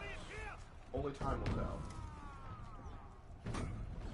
We already kind of said that like we really can't peg which Chaos God's our favorite, but because it's controversial, Malal. Don't half the gods in this universe only exist because extremists believed in them too hard? In certain cases, yes, but like if you look at Warhammer Fantasy, the Great Maul literally only came to exist because the ogre started believing it. But others like the Chaos Gods, they sort of like formed in the warp out of the emotions. Like Khorne like literally formed because of the emotions of like anger and rage and like the desire to fight. And Slaanesh was literally murder sexed into existence. Yes. Thank you, Eldar. Thank you, Eldar. You. Like jerks. I don't want to hear like, oh yeah, like the Imperium's so bad. At least they didn't murder a demon into existence. And I feel so bad for Slaanesh too, because how much you want to bet you just came into the world like this pure, innocent girl? Like, oh, I can't wait to bring such happiness. Here you go. We're in the middle of a war. Brace yourself. Like, I wonder how that Slaanesh like. How was I born? Well, you see, the Eldar decided to. That has to be my thing. Yep. This is gonna be the last match of the night. Last match of the night. I can't pick, bro. You pick who I play as. Okay, very well. You decide. Let's see. Go back and read the question you keep missing. Which question? Don't ask politely. Was it something you asked or? Oh, will fan characters still be used in For Honor and Glory, or is there too many at this point that it's overwhelming? It's a little overwhelming. I'm probably not going to use all of them. I'm probably going to stick to the story as I have it. Yeah, we'll see. We might include some of them and say like some of the character stories if we can, but there's a lot of them. Well, the problem is I've gotten so big now that everyone just wants to add something. Anyway, bro, would you pick something? All right, yeah, I need to pick something, don't I?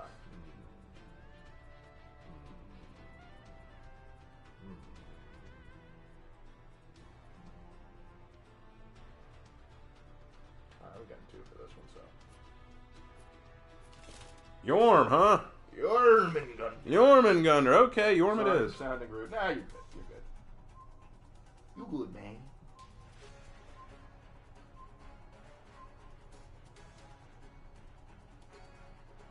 Ugh. Also, just a reminder to everyone who's still watching the stream, I've still got about 50 people, so that's something. 51, actually. Well, not still. that I count. Play PK. You're too late, Jack. You should have been here early. You should have been here earlier. I would have done PK. Jack, you missed your chance. We were counting on it. Anyway, point is, for those of you who don't know and enjoy my streams, on Monday, this coming Monday, I will be streaming myself playing Monster Club. Monster Club is a visual novel that was written by me and created by a friend of mine named Hannah Valdiabella. The story behind it is Hannah wanted to try creating a visual novel, which is basically a video game. Different Hannah, by the way. Different Hannah than the one who draws my stuff. We have two Hannah artist friends. Anyway, this Hannah wanted to try making a visual novel. And if you're wondering what is a visual novel, if you've ever played a dating simulator, dating simulators are essentially visual novels. But this one isn't a dating simulator. Point is, in this visual novel, she didn't know how to make a good story for it, so she asked if she could borrow my characters from my already existing novel, Monster Club. And I said, yes, but don't use the story that I've written. Let me write you an original story. So I did. And so it's a very short visual novel. It only takes about maybe 2 hours to get through. I'll be live streaming myself playing it, and you'll get some time to see how my story process goes and how I create characters. And before you should know, there isn't a lot of choices in the game. There's actually only one choice that ever comes up in the game, and it's near the end, and it just determines what ending you get. There aren't a plethora of endings. There aren't no relationships or anything. It's just a book with pictures. Essentially.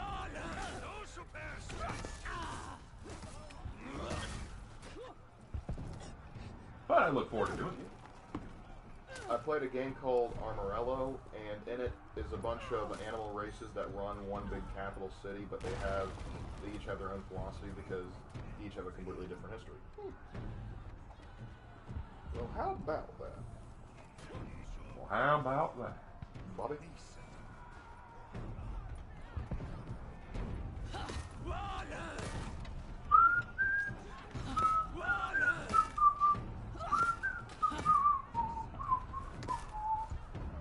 You're going to have another WWE moment.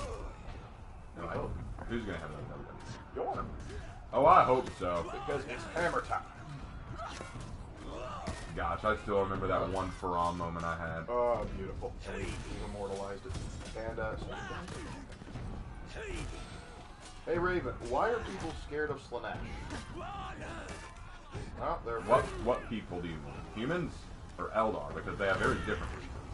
Yeah, because the Eldar are afraid because, well, nom nom nom on the soul. For humans, it's generally because Slanesh is probably the most addictive of the Chaos gods. She can recruit her followers easier than any other. Yeah, because Nurgle recruits his. Most of them join Nurgle out of like necessity because of the diseases that keep that. They like keeping on the protection from disease, or at least take all the negatives of disease away, or at least make you not care about them. Khorne like attracts people that want revenge or want to like gain battle prowess. Tzeentch attracts like nerds and people that want to gain magical power, learn secrets. But Slanesh attracts people with sexual deviations who want to reach perfection, who want drugs. Slanesh has a wide range of recruitment methods. So that's why Slanesh has gained such notoriety. But why do some people fear it? Because they hate sharp objects. Because he's horny.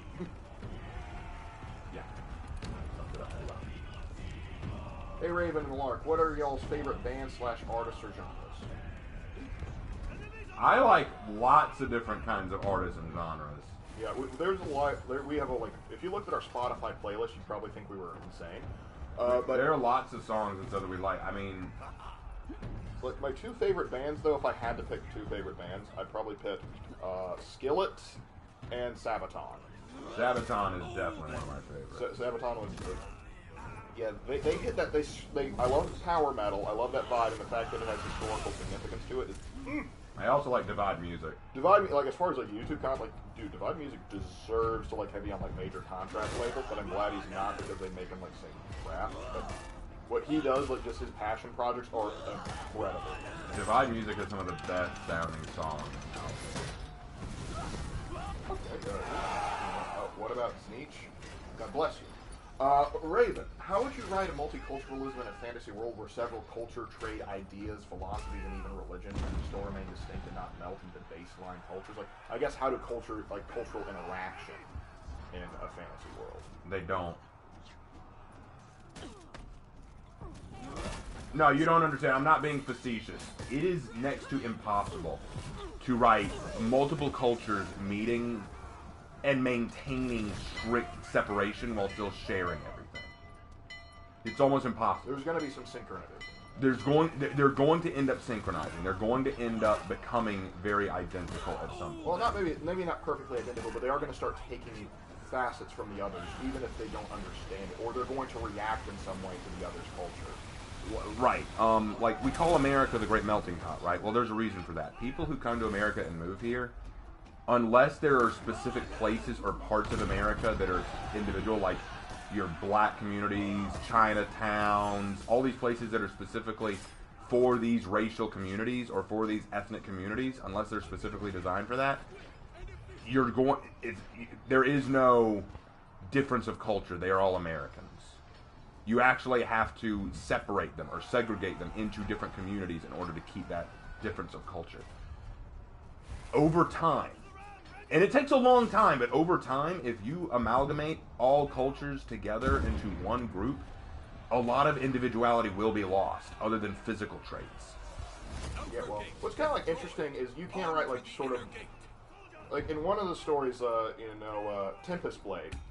There is like one of the conflicts that broke out in the world is because there were some hardline elf nationalists that didn't like that the way the Tigerian Empire, the human world, the human nation we created, had sort of they were sort of eroding on what they considered their sacred land, and so some elves fought back because they didn't like it. Some what they view as their culture and their lands were being sort of eclipsed and eroded, and so you sort of see like there's some cultural kickback there as you would see in actual history.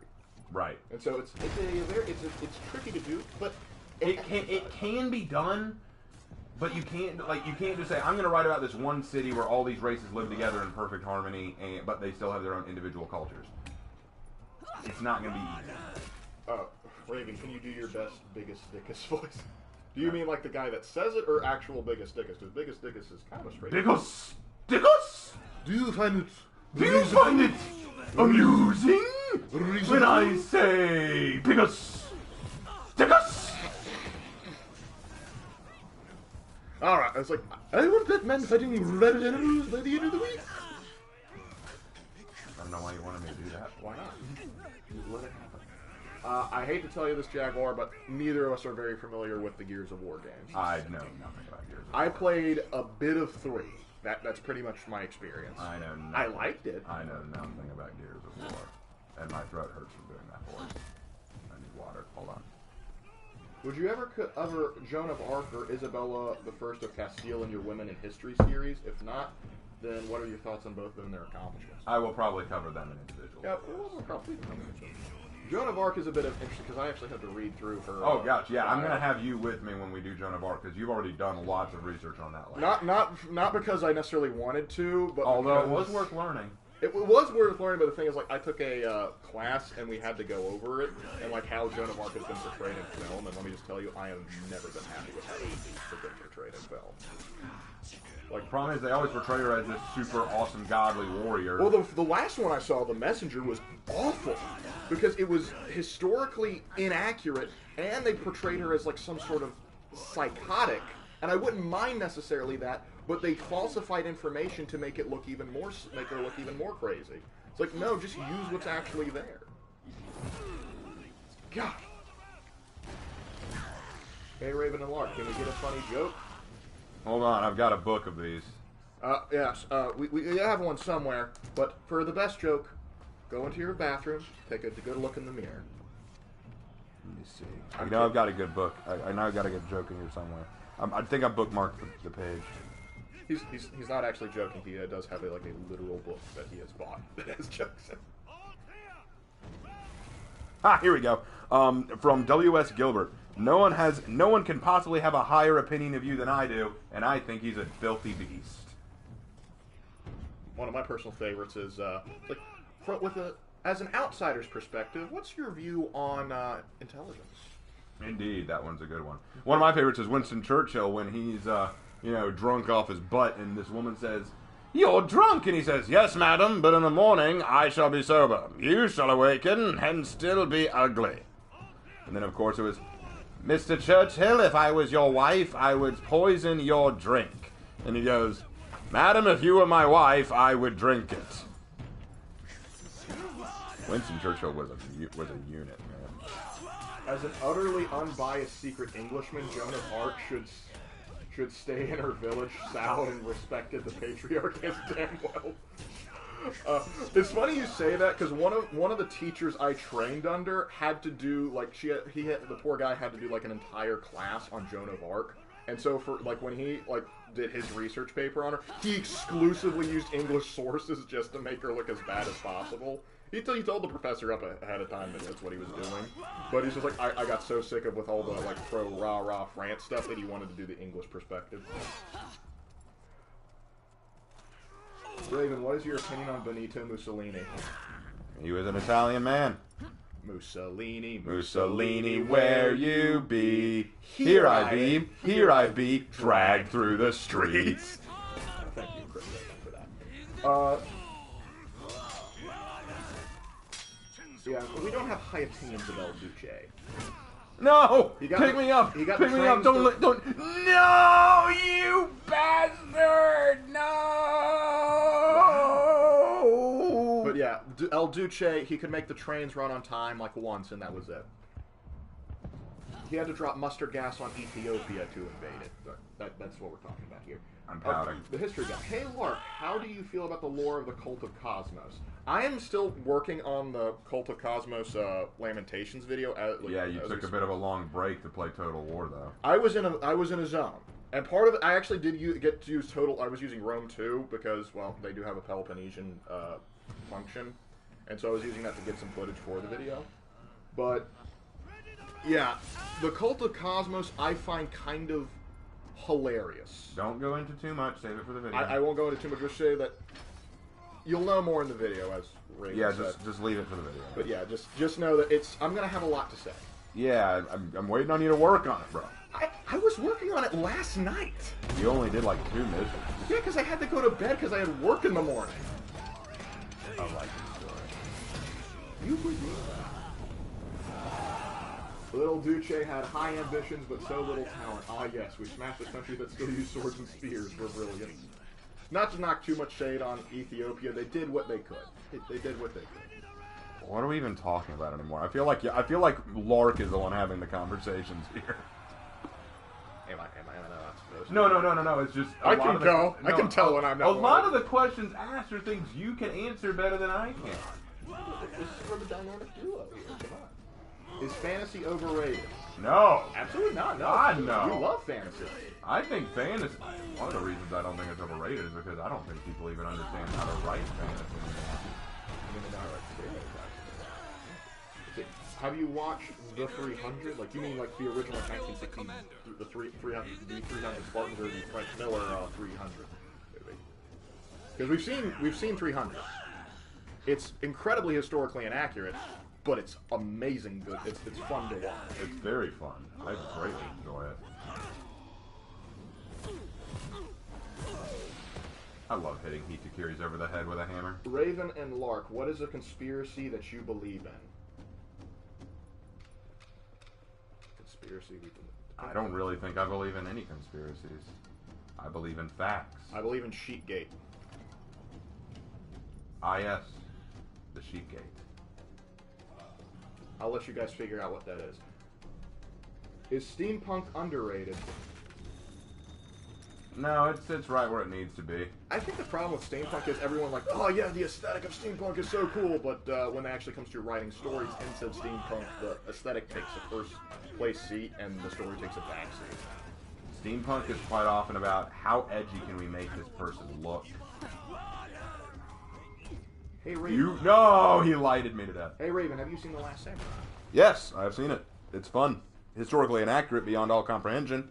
It's fun. Yeah, because the guy shouldn't be American, he should be French. Or British. Either way. This is a question. Could you explain steampunk? Imagine if someone took Victorian art, or Victorian style, or Victorian dress, and then said, let's make it futuristic, but not futuristic. It's basically taking a point in like whenever you get like a punks, like you take a sort of technological style and say, what if we just never advance past it, but we just continue to advance that certain aspect of it? Like correct me if I'm wrong, guys, there's steampunk, there's diesel punk, there's atom punk, there's ray punk, and then there's cyberpunk. And there's gas punk. I think gas punk tends to work really well. Diesel's more reliable. Ha! It's what you get! It's what you get for letting me die when I could have helped you at the Guardian. You deserve everything you get. New faction for honor for the Americans. Dun, dun. There, I win. I won. Sheepgate? I shot down that mother ducker with that frickin' ballista. Sheepgate? Well, you see, Jack, it's some bad news. No, just for that, we're done. We're done with the stream. We're done with the stream. That was it. We're done. We're done.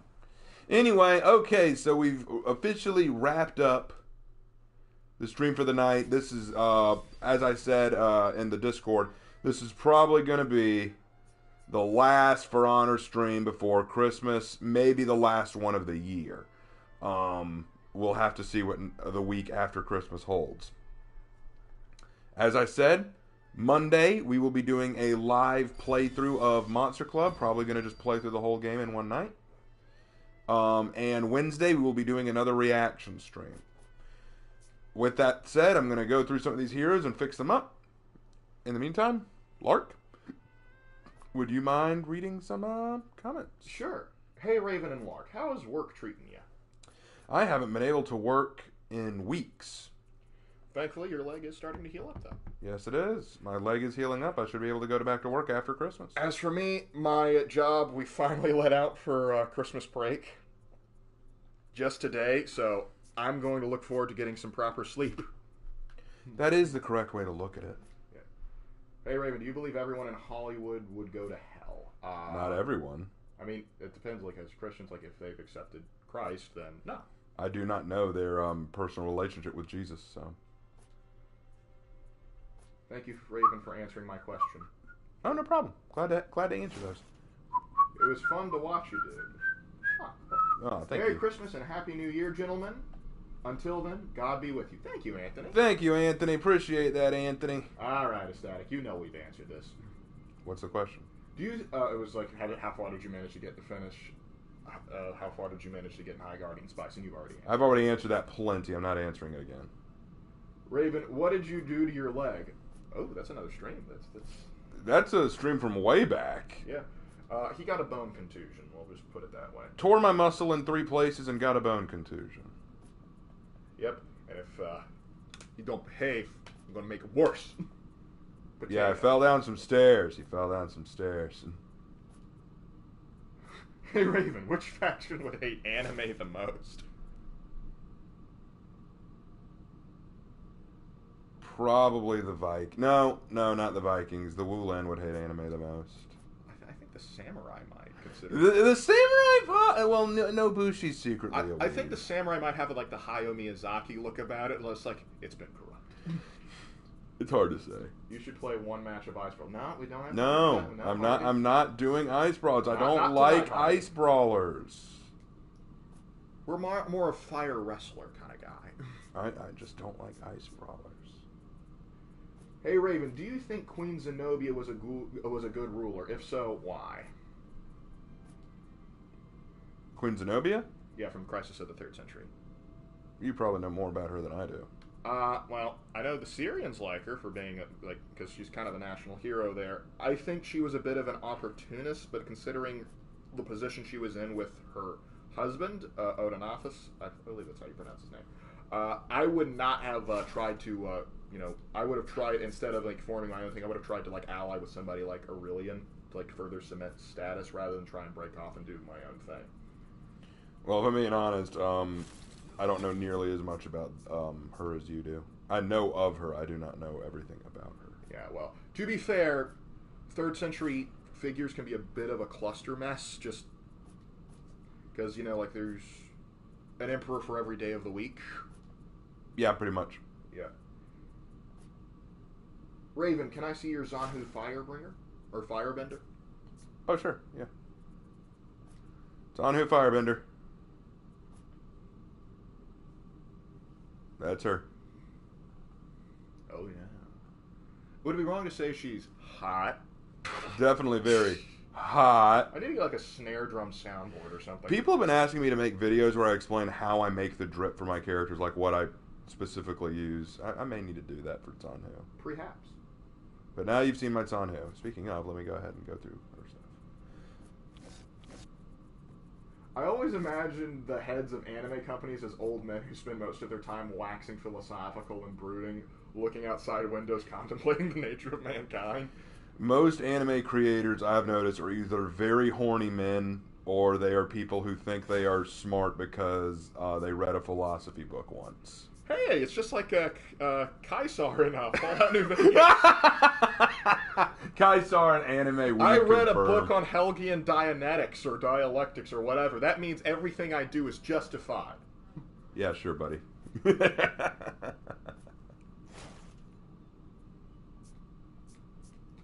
we've already said no, so I can only assume. What's the question? They're just being they're throwing ice brawlers in as a meme. But I see. They clearly want us to make a holiday flavored drink called Ice Brawlers. It all makes sense now. Tell you what, you want me to play Ice Brawlers before I go to bed? No. No. Alright, Brother Warcraft, I read a book, Me Smart. That's pretty much Kaisar's logic. That is Kaisar. You literally like, maybe if you read some books, you don't know my education, pal. That is Kaisar in a nutshell. Algin Diametrics. Yeah, alright. What would the Legion from Skyrim think of the Legion from Fallout? The Legion from Skyrim. So the Imperial Legion from Skyrim. They probably think they were degenerates.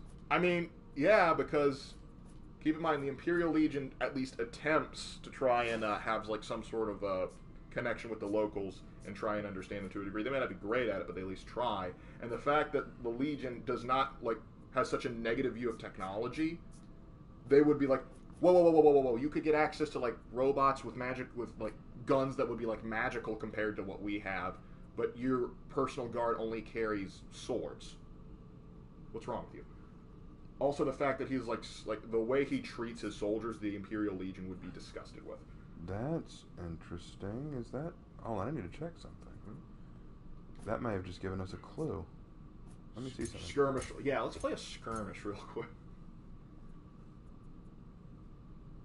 Imagine For Honor and Dark Souls crossover. That'd actually be kind of cool. That would be kind of cool, actually.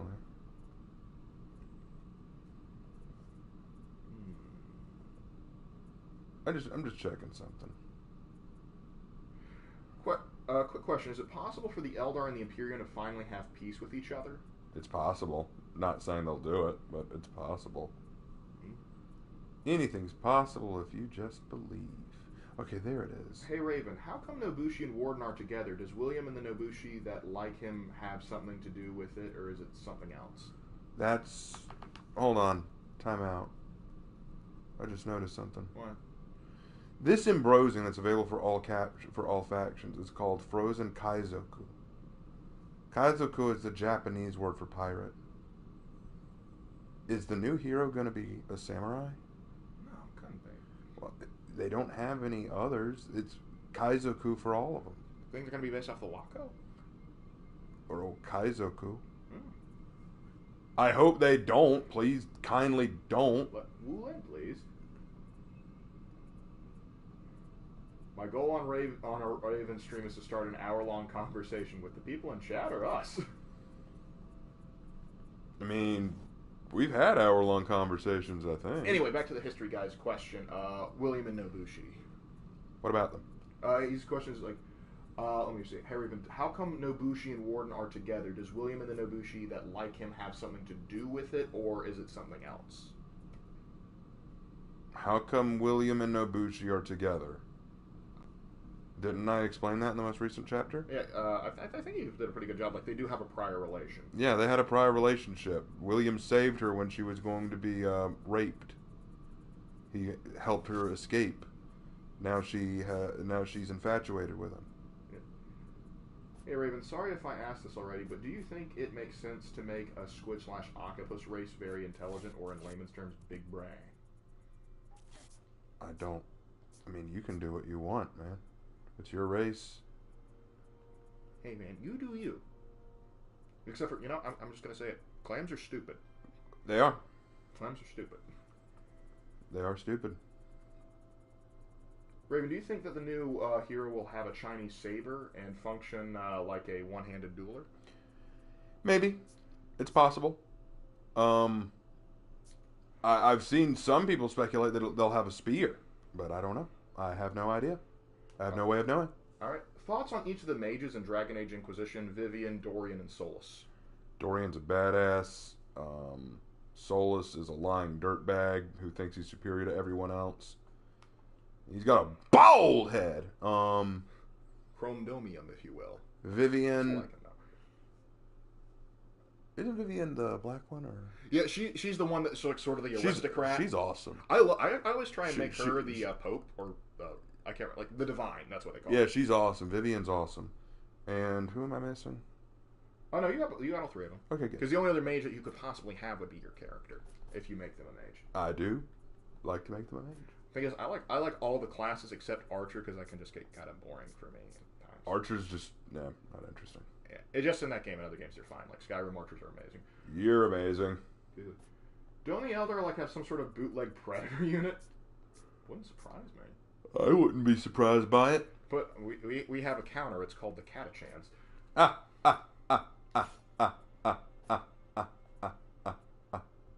And the Ogrids. Have you ever heard of the battle in China where the defenders literally ate the entire populace of the city and won? I've never heard of that. I am unfamiliar with this. You might need to send me a link to that battle, because I don't believe that. Hey Raven, is it more difficult to make a high fantasy story or a medieval story? Also, what are some of the of the Tachibana Ginsho's feats. Tachibana Genshio didn't do a whole lot during her reign except take over as the daimyo of the Tachibana clan. She had a very rough relationship life, though, because her husband died, and then so did her unborn child, which was not fun. You can read up more about it if you look her up, because I'm really tired. I'm drawing a blank right now. As for the difference between writing high fantasy and medieval, I find it a lot easier to write high fantasy, only because with high fantasy I get to make the rules. With medieval, I have to be very careful that I keep things historically accurate. I got to try to make sure that names are correct, locations are correct, time periods are correct, fighting styles are correct. No magic involved. But in a high fantasy, shoot, as long as I stick to my rules and make them count, they're good. But anyway, I think that's about it. Any more good questions, or can I go ahead? A challenge. A challenge. Oh, someone everyone tell Raven to go to bed. Oh, and I do need to go to bed. I apologize, Static Ethan. The problem why you can't hear me so much as I'm further away from the mic. That's why. Yeah, the mic is closer to me, but I'll move it over a bit. No. I think I can scoot over a little bit. But let's see. Oh yeah, the challenge was: do you think you can make an Earthbender in For Honor, or at least Earthbender aesthetic? An Earthbender aesthetic. You might be actually. I already did. Okay. I already made an Earthbender aesthetic with Tiandi. I'll show you. Well, there you go. Here it is. There you go. Hey. Probably could do a darker green, but that's the only green we have. You could also do JJ. I could, but JJ, I like the way he looks. But yeah, but like with one of his hats would look perfect for it. There's your Earthbender. So there you go. I already did that for you. Oh, okay. The drip. Thank you, a person. Go to ice bed. Go to ice bed? Because they were spamming ice brawlers earlier. Oh, well, yeah, I'll go to bed once we're done with these questions. And once I'm done fixing all these things about the characters. Take a nap, Raven, you deserve it. I do deserve it, don't I? I literally do nothing all day but work on videos for you people. Do I get any thanks? Actually, I do. I got like $90 tonight. Holy crap. A good question here. Thoughts on Sister Liliana's story arc? Do you soften her or make her more cynical? I soften her. I don't like leaving her cynical. Someone's like, someone donate to make Raven play half-awake ice brawlers. I'm not even responding to that. Yeah, well, that's what it is. Have you seen Bread Boys yet? No. Nope. Have yet to. Have yet to see Bread Boys. My friend. Well, I think that's pretty much it. Okay, you think that's it? They sent it to us. Sent what to us? It's the Battle of Siyang. Yeah, it's a Yan Pyrrhic victory. It's in 757 AD. That's when this happened. 757. Okay. Yeah, and sure enough, the Tang Dynasty, 20,000 to 30,000 civilians were eaten. Well, son of a gun. Okay. Those Yan are some crazy people. Yeah, I have no words. Okay. They ate people.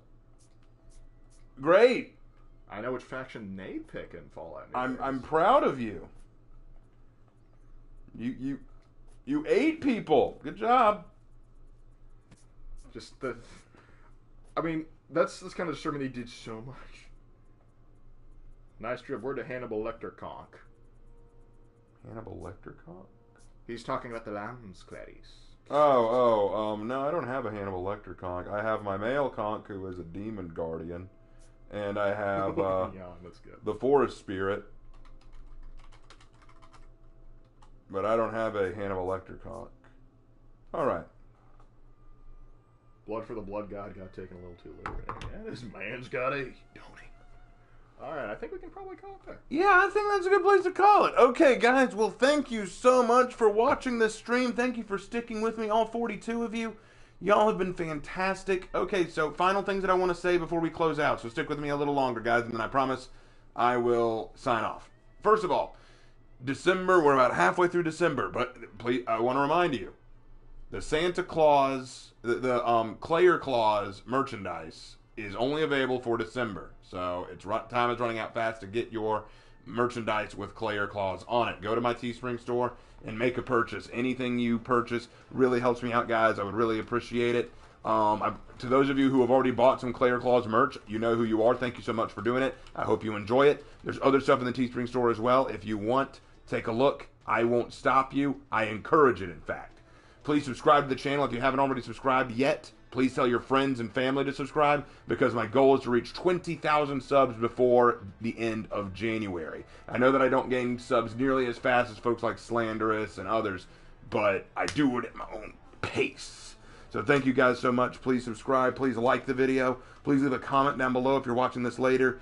And I will see you all in my next video. Take care. Take care, guys.